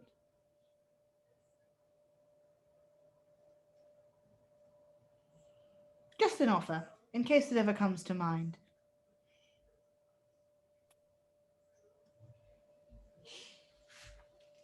Belladonna just doesn't say anything. Just is not going to like entertain the thought of like saying anything to that. Never accept gifts from somebody like Somebody like the director. No, smart. Faye rules. Never Faye accept gifts. Period. Do you have any questions for me? I doubt you'd answer them if I did. Oh no, I would. I'm quite about the sharing of knowledge.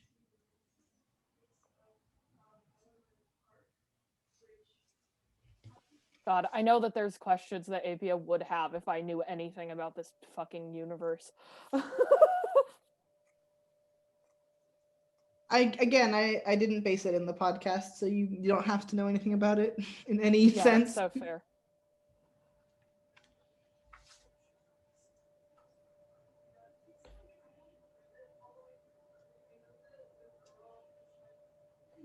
I want to know what the institutes want. I know what you want. You want to know. But I want to Yes. know why we do. I want to know why. You want to know why we want to know? Yes. Is that what you're asking? Yes.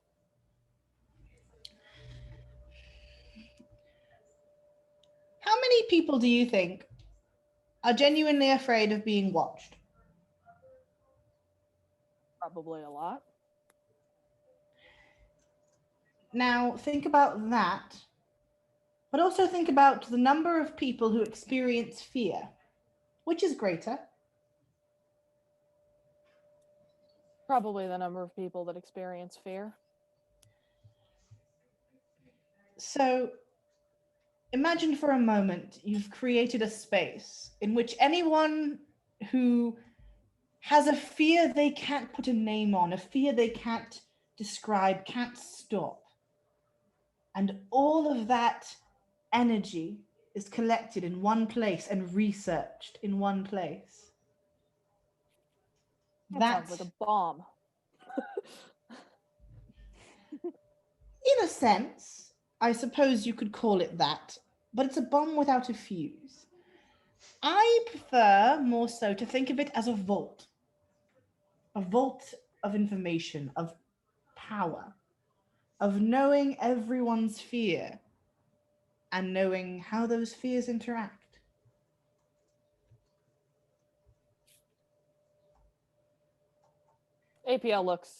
Belladonna looks satisfied with that answer. We just learn things, that's all. Press X to doubt.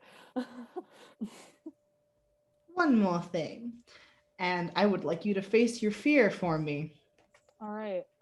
That's a Roll power plus roll. power right? as they stare at you.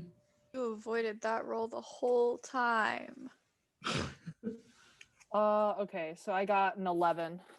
Nice. Belladonna is unafraid. Yeah. Belladonna, you sort of experience this odd sense of security as the director looks at you and you can tell they're like attempting to know things. But the whole deal with the power that you serve is the concept of unknowing, that it is difficult to know things are certain about you. And you feel yourself shift between faces and between voices and between facades. And you feel secure in yourself because you know who you are and what you're looking for, and everyone else doesn't. And it's very empowering to be the only one who really understands.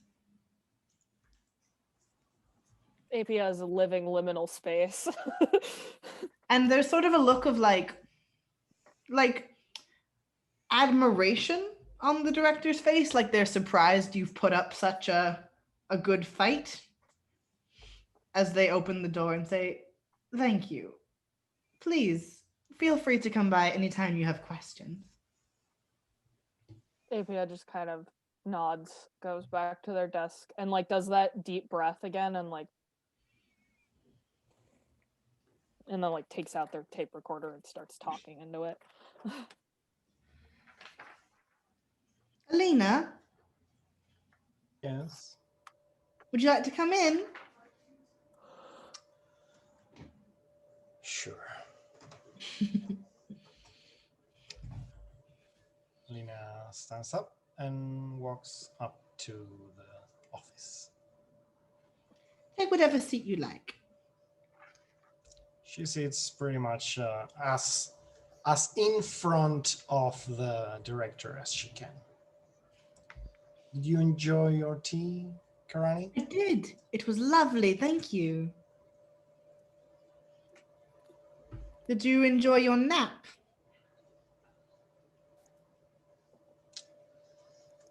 I wouldn't say I enjoyed it, but it was serviceable. Did you enjoy learning what you did while you napped? Like I said, it served its purpose. How do you feel about your coworkers? Let's start off simple.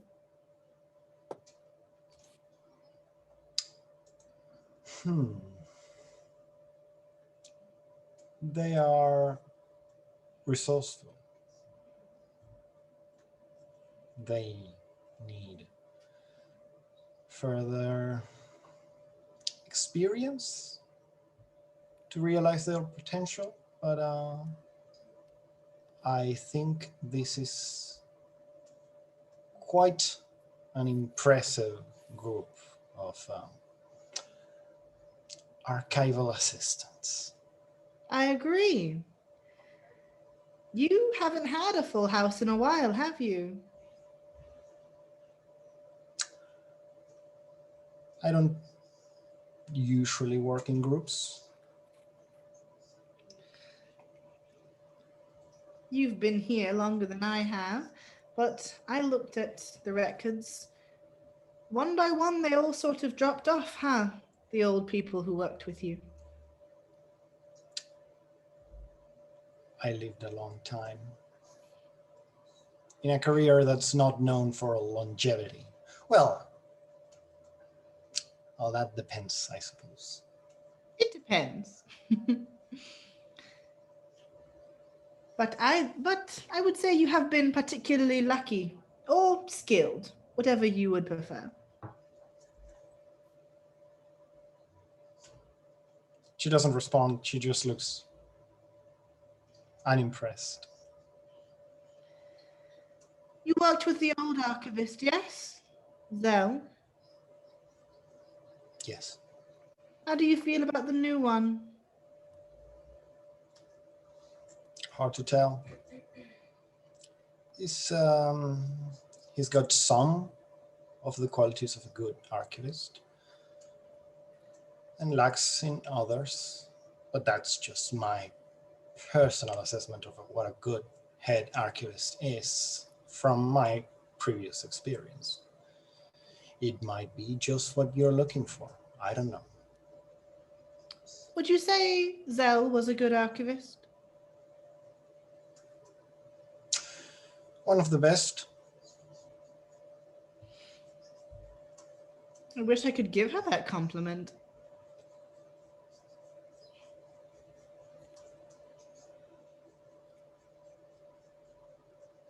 Do you know what happened?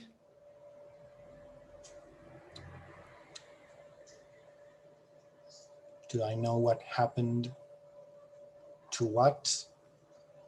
To the old archivist.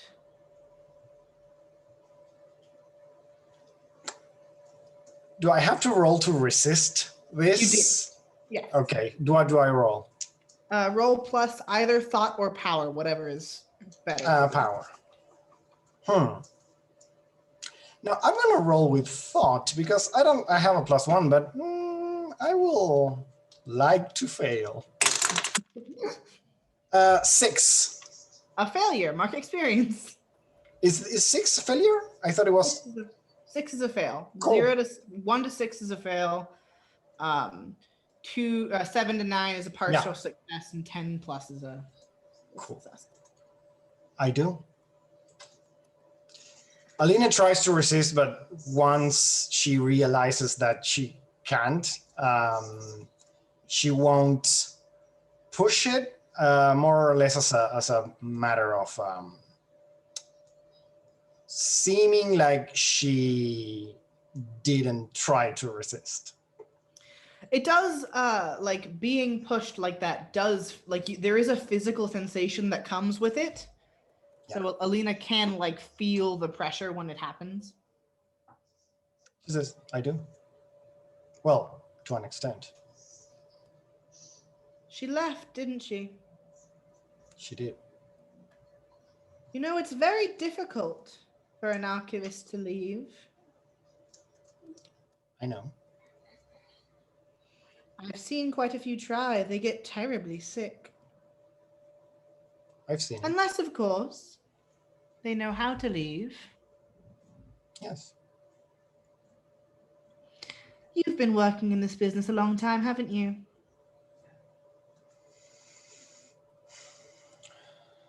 Yes, not quite half my life, I think, but around. Well, depending on what you call this business, I guess you could count some extra years on that. But you've never thought about leaving? Never tried?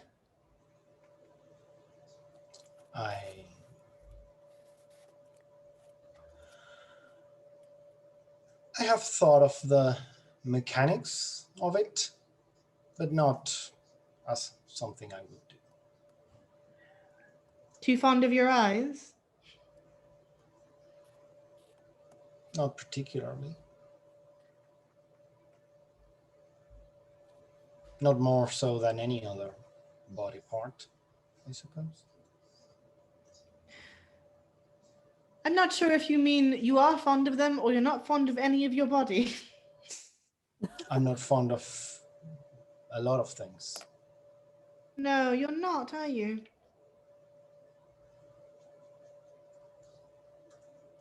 You used to be fond of more things, though, didn't you? Few, but those things are dead and gone a long time ago. Do you miss him?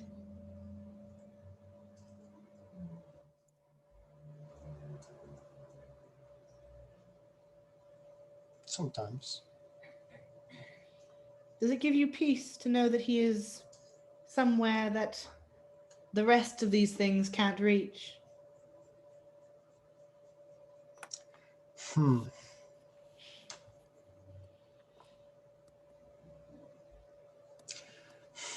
Heavy question. God,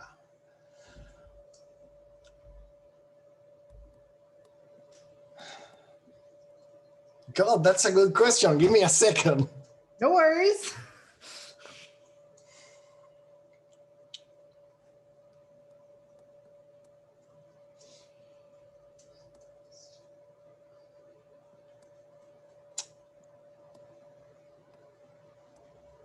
Why would it?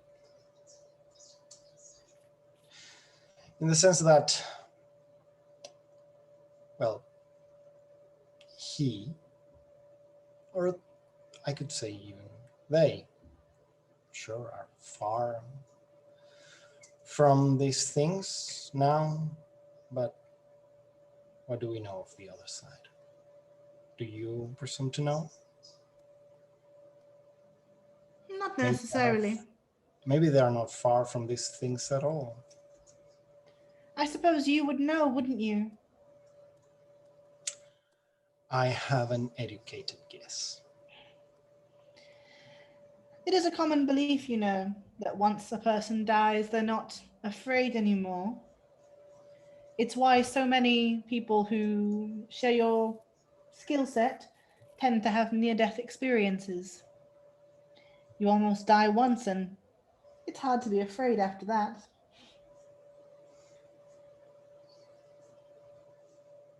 I suppose. I once heard someone call it the mother of fear. It is the oldest. Perhaps. We don't fear anything more than we fear the end.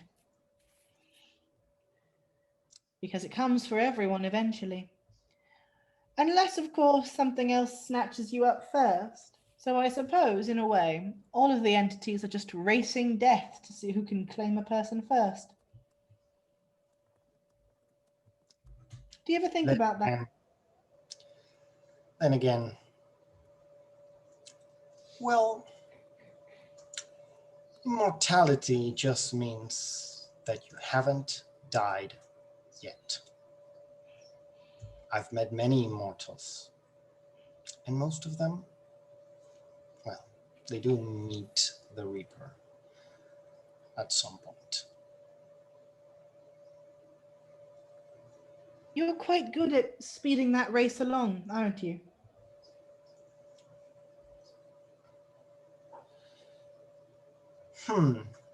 Depends on how you look at it. Yes. Have you ever considered that your methods are unorthodox? I don't particularly care if they are. I have been quite surprised by the success that you've had thus far in clearing out some problems. But just always work, does it?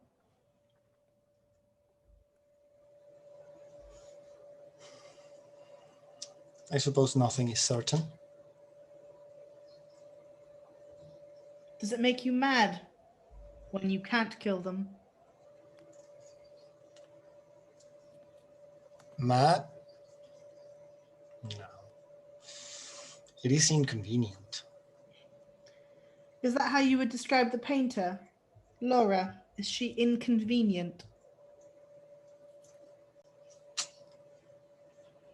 She's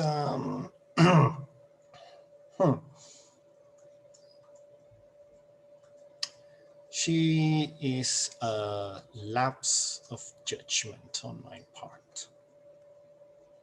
Do you wish you had killed her right then and there? It would have been easier. You didn't I'm not- kill. You didn't kill the poor victim the last time, the one who feasibly has become an avatar of the corruption. And what are you trying to imply? I'm asking what makes you decide if someone is worthy of killing or not. I'm intrigued. Right. Well, the way I see it, if this is what you want to know, I will tell you, I'm not a person, I've never been much for secrets. I think secrets are for people who have things to lose, and I've never had much in life. Just your husband. Even then, did I? Well, personally, I don't think men are ever something to lose, but that's just my opinion. God, that was, sorry, that was very funny.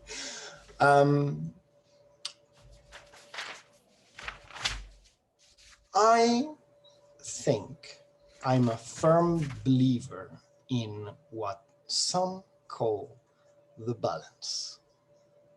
I don't think we can stop these things. I think it's pointless to even try. But they can be quite disruptive. And I think it would be better if they all did like my, let's call it master, if you wish, does, and learn to moderate their feeding.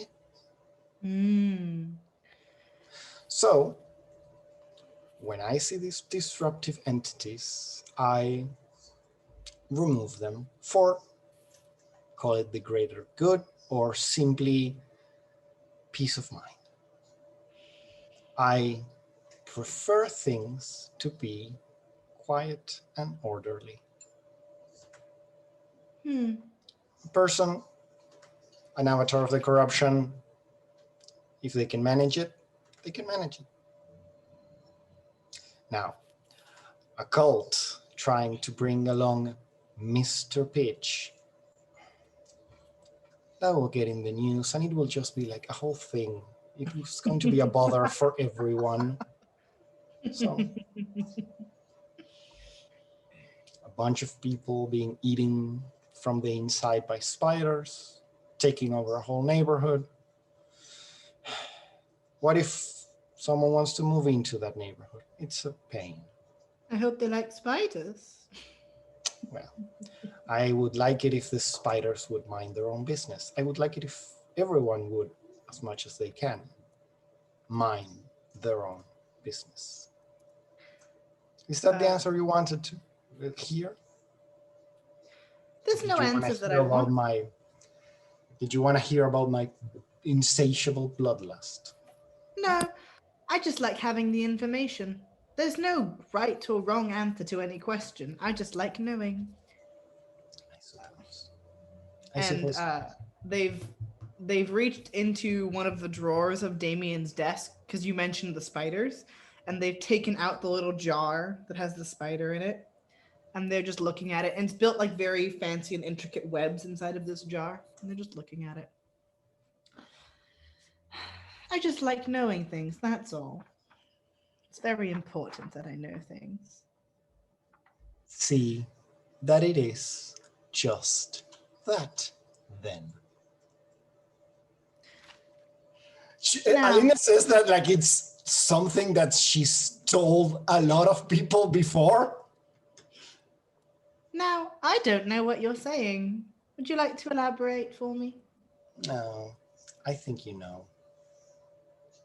Well, I could know, but I like hearing things before I know them. It's more polite, and you're all about decorum, aren't you?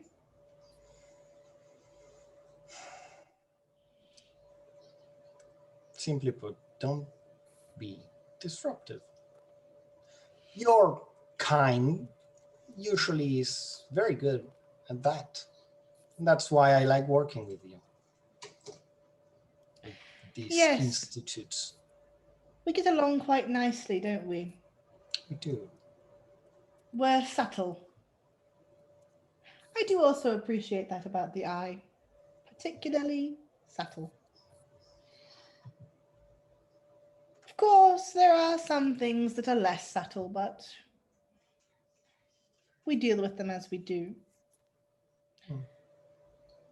Tell me, do you think you could kill me?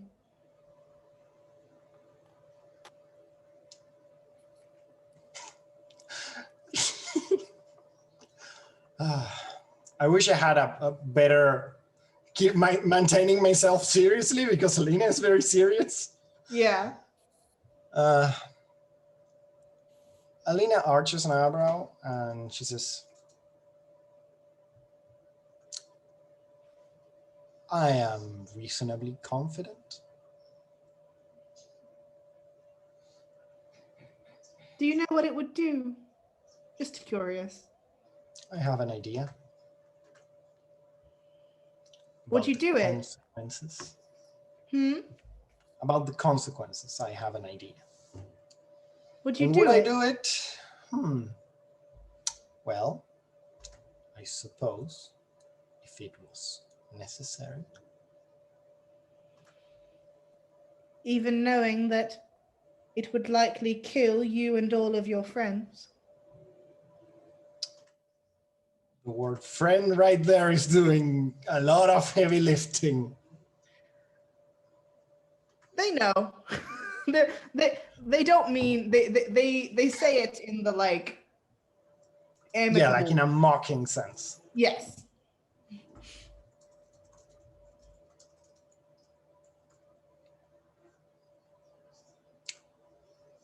you think I wouldn't? No, I think you would. I just think it's important to think about the consequences of our actions. I think sometimes we're a little too disconnected from the way things work. You've been working too long. Well, I've been working too long, I suppose. Do you know what it feels like to die?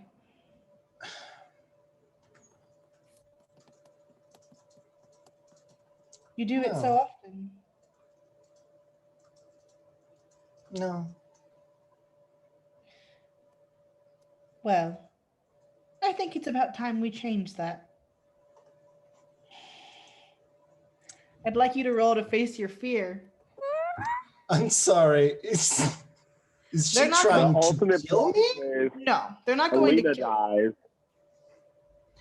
the. Oh, they're going to make me. Okay. Yeah, Okay. they're not going to kill you. What do I have to roll? Power.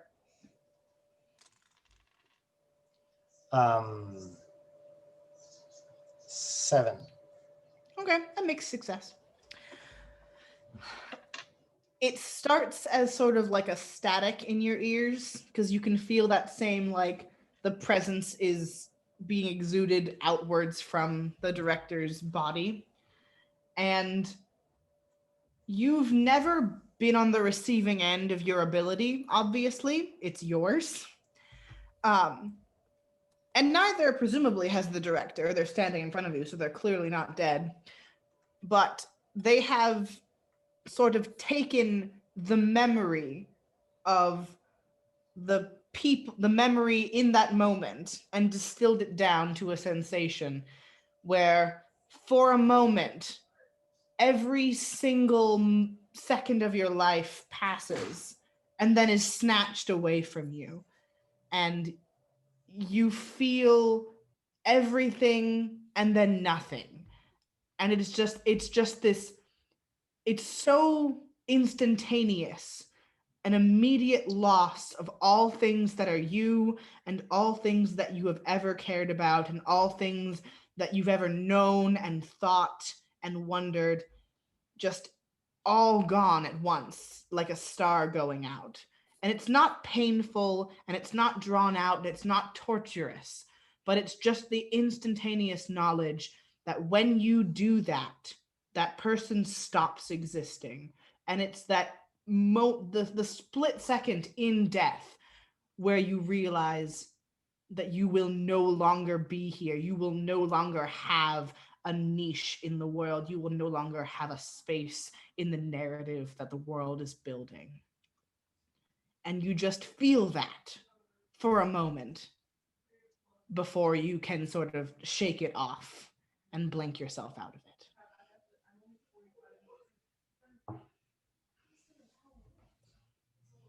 It's interesting, isn't it?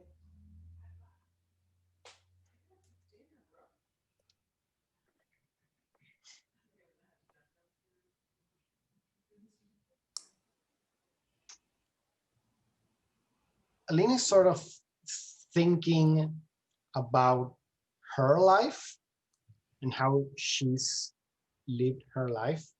And it doesn't affect her as much as she thinks it would affect other people. Sort of the realization comes to her that the lives of a lot of the people she's killed were probably worth living more than her own, which is a very heavy realization. She's an intensely miserable one. An intensely miserable person. But it doesn't hit her as hard as, like, she doesn't feel like she's wasted her life or anything like that. It's just like she sort of looks to the side and goes, An interesting experience, isn't it? I suppose it would be I live in for people's some deaths quite often. for someone else. She said it would be quite traumatic, horrific. I live For in other others. people's deaths quite often. I find it soothing. Soothing. If I experience it enough times before I die, it won't scare me when it happens. You'd be surprised. I suppose I would. I do like surprises. Or It's hard. rather, you will be surprised. Well, perhaps you will be my angel of death.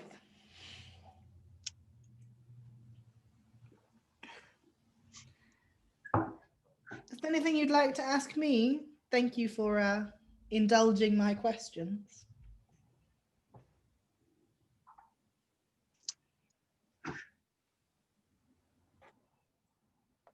Are you looking for her?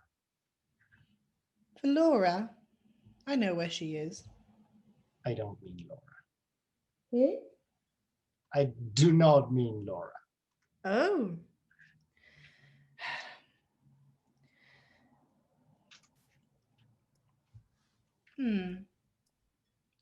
I'm not looking for her, but not for a lack of want.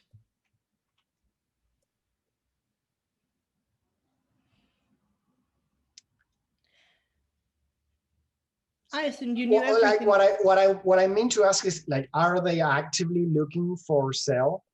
No, yeah. Sorry, I wasn't done talking. Oh, sorry. As much as I would like to find her, and the trove of information that she possesses up here, once someone has severed themselves from this place, it becomes nigh on impossible to find them. So you can say, I suppose, no, that I'm not looking for her because I can't see her. I imagine you have other ways of looking. Yes, but they're not very effective when someone knows how to hide. I have other more important things to focus on. Like what? What's your pressing concern? My pressing concern? Mhm. Ooh, my most pressing concern is probably. Actually, my most pressing concern is where your archivist is. Don't you know? I know where he is. Doesn't mean it's not a concern. Is he in danger or something like that? Yes and no. What The work is we do he is doing? always dangerous. What is he doing right now? Looking into something that caught his attention. And why is it concerning? Because the people involved are a dangerous lot. And they're getting uncomfortably close to a point where someone will have to step in with a little bit more pizzazz.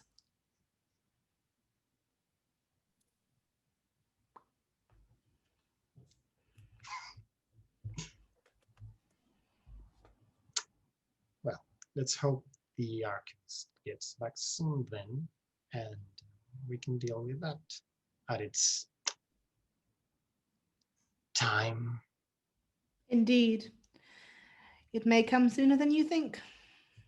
But I assume you're ready for it. I am always ready. Thank you. Uh, They'll get up Alina's- and open the door for her. What? They'll get up and open the door for her. Cool. Alina will leave the room.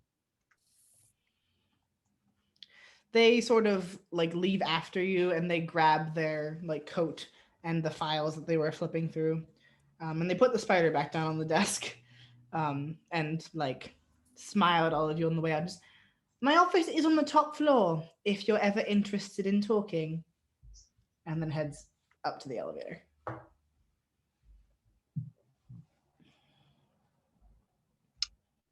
Really Are glad you that's muted? over. How many floors are in this building again? Too many. Like It's not, 10. it's not even like huge, right? Yeah, it's not a gigantic building. No, like 10. Most of them are office spaces, and then like there's like meeting rooms on a couple of floors and things like that. Right. And then most of it is boring, random openness. Yeah. We just live in the basement. Yeah, you're in the basement. We're the basement people. Yeah.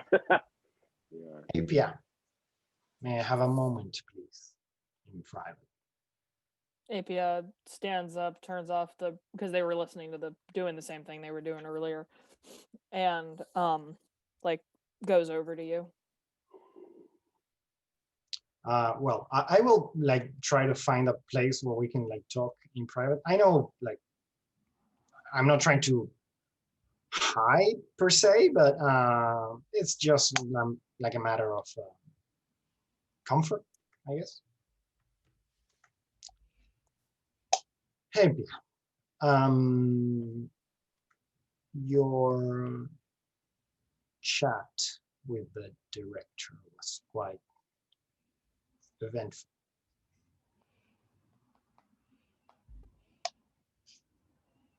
Apia like kind of looks at you like,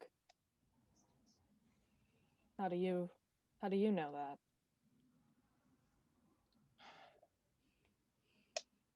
We all have our talents. I wanted to let you know because I saw something that I'm pretty sure you would like to keep private. I didn't mean to, if that makes you feel any better. Just don't tell anyone else. I won't. It's not- Maria already knows, I think. If you're talking about what I think you're talking about.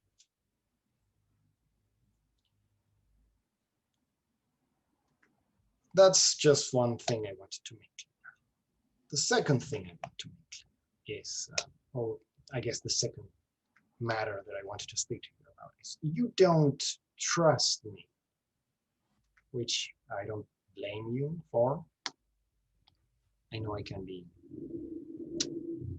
abrasive, let's say. Not very personal. I guess I don't really trust anyone. Yes, but I doubt you think, I doubt you would hesitate to leave Maria or Vivian alone in a room with another person. Right? What did you want to ask me about? I want you and I to understand each other and our goals to be clear so that we can work better together.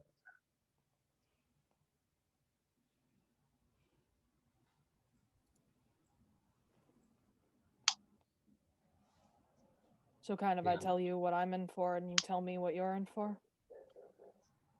Sure. I want to make sure bad things happen to the right people. Far too often people get away with more than they should. You have a sense of justice. Well, I am in the, let's say,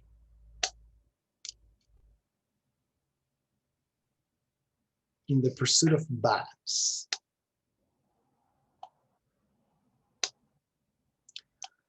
I'm not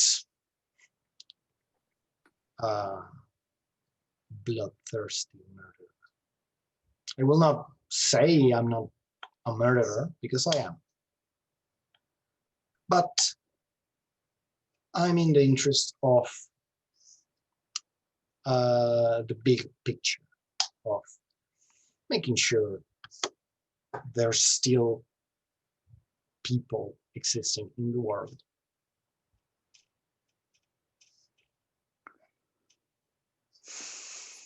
Sounds like justice to me. I wouldn't call it that, but if you understand that from me, then we can work very well together. I just wanted to assuage your fears that I might kill people that don't need killing.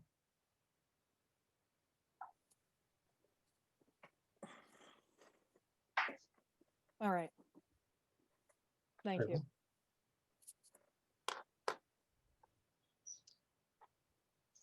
Do you need anything else? Or Right now, I think I need to be alone. very well. I will leave you to it then. And Alina leaves the room.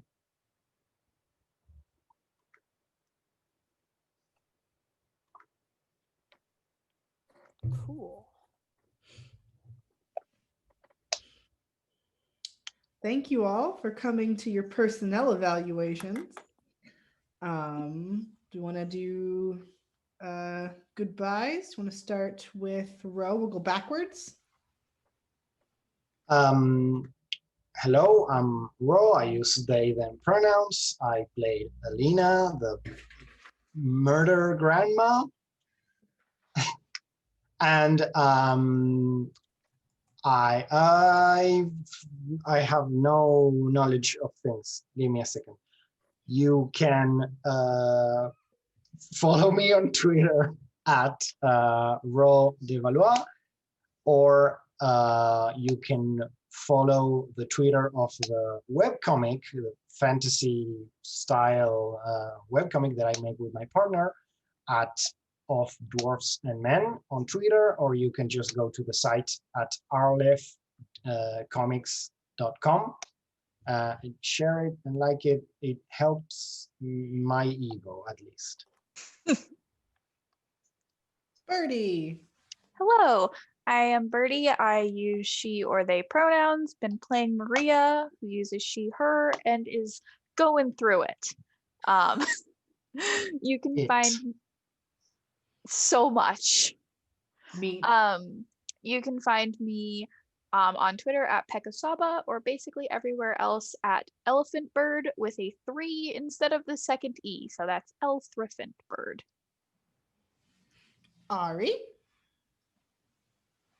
My name is Ari. I use he, him pronouns. I always say that, but I really use whatever pronouns. I genuinely don't care, but I generally default to he, him pronouns. I am playing Vivian, who uses she, her pronouns. And you can find me on Twitter at the Frog Prince. Is there an underscore? I went through this whole discourse before, but I forgot. I think there's an underscore. There's an underscore. Yeah. Frog underscore Prince. I'm also on TikTok. There's no underscore, just the Frog Prince, where I talk about social justice and cool, fun, nerdy stuff. And yeah, that's my spiel. The Frog underscore Prince. Check me out. And last but not least, Kestrel. Hi, I'm Kestrel. I use these them Zers pronouns. I've been playing Apia, who uses they them pronouns and is 2 kids in a trench coat. Valerian uses he him pronouns, and Belladonna uses she her pronouns. So you can find me on Twitter at Vaporwave Nashira without the E on Vaporwave. Because Twitter said that with the E, it's too long. Too many letters. Vaporwave. And I am Rue, and I have been your narrator this evening. I use he, him pronouns. And for the most part today, I played Harani, who uses she or they pronouns. Did I say he, him? I meant to say he, they. I'm a little out of it today. I use he, they. She uses she, they. And This game is a system of my own design, which you can find on my itch at ilanaknight.itch.io for free download. It's based on the Magnus Archives, but you don't have to have watched the podcast to understand it. And you can find me on Twitter as at ilanaknight13 and essentially everywhere else as at ilanaknight without the 13. And I do arts and game development and cultural consultation. You can also find me on Saturdays on the Chromatic Chimera playing a Monster of the Week campaign, and on every other Monday on Everybody Crits playing a Mutants and Masterminds campaign. And I would like to thank Sophia, who has been our tech person this evening, and she has made sure that our entire stream has worked functionally and been monitoring the chat. I would also like to thank Rena at Liquid Rena on Twitter, who made our overlay and all of the in-between screens that you've been seeing this campaign. I really appreciate them doing that for me. And I will see you back here in 2 weeks on the 17th for our next case, where we will check in and see where our archivist has been. And we are going to be heading over to Chromatic Chimera. We're going to be raiding them. They're playing Cyberpunk Red and raising money for Crohn's disease. Crohn's and Colitis Week is this week, so they're doing a fundraiser. So we're going to hop over there now that we've finished here. So thank you all for joining us this week, and we'll see you again in 2 weeks for our next spooky adventure. Bye, guys. Bye. Bye.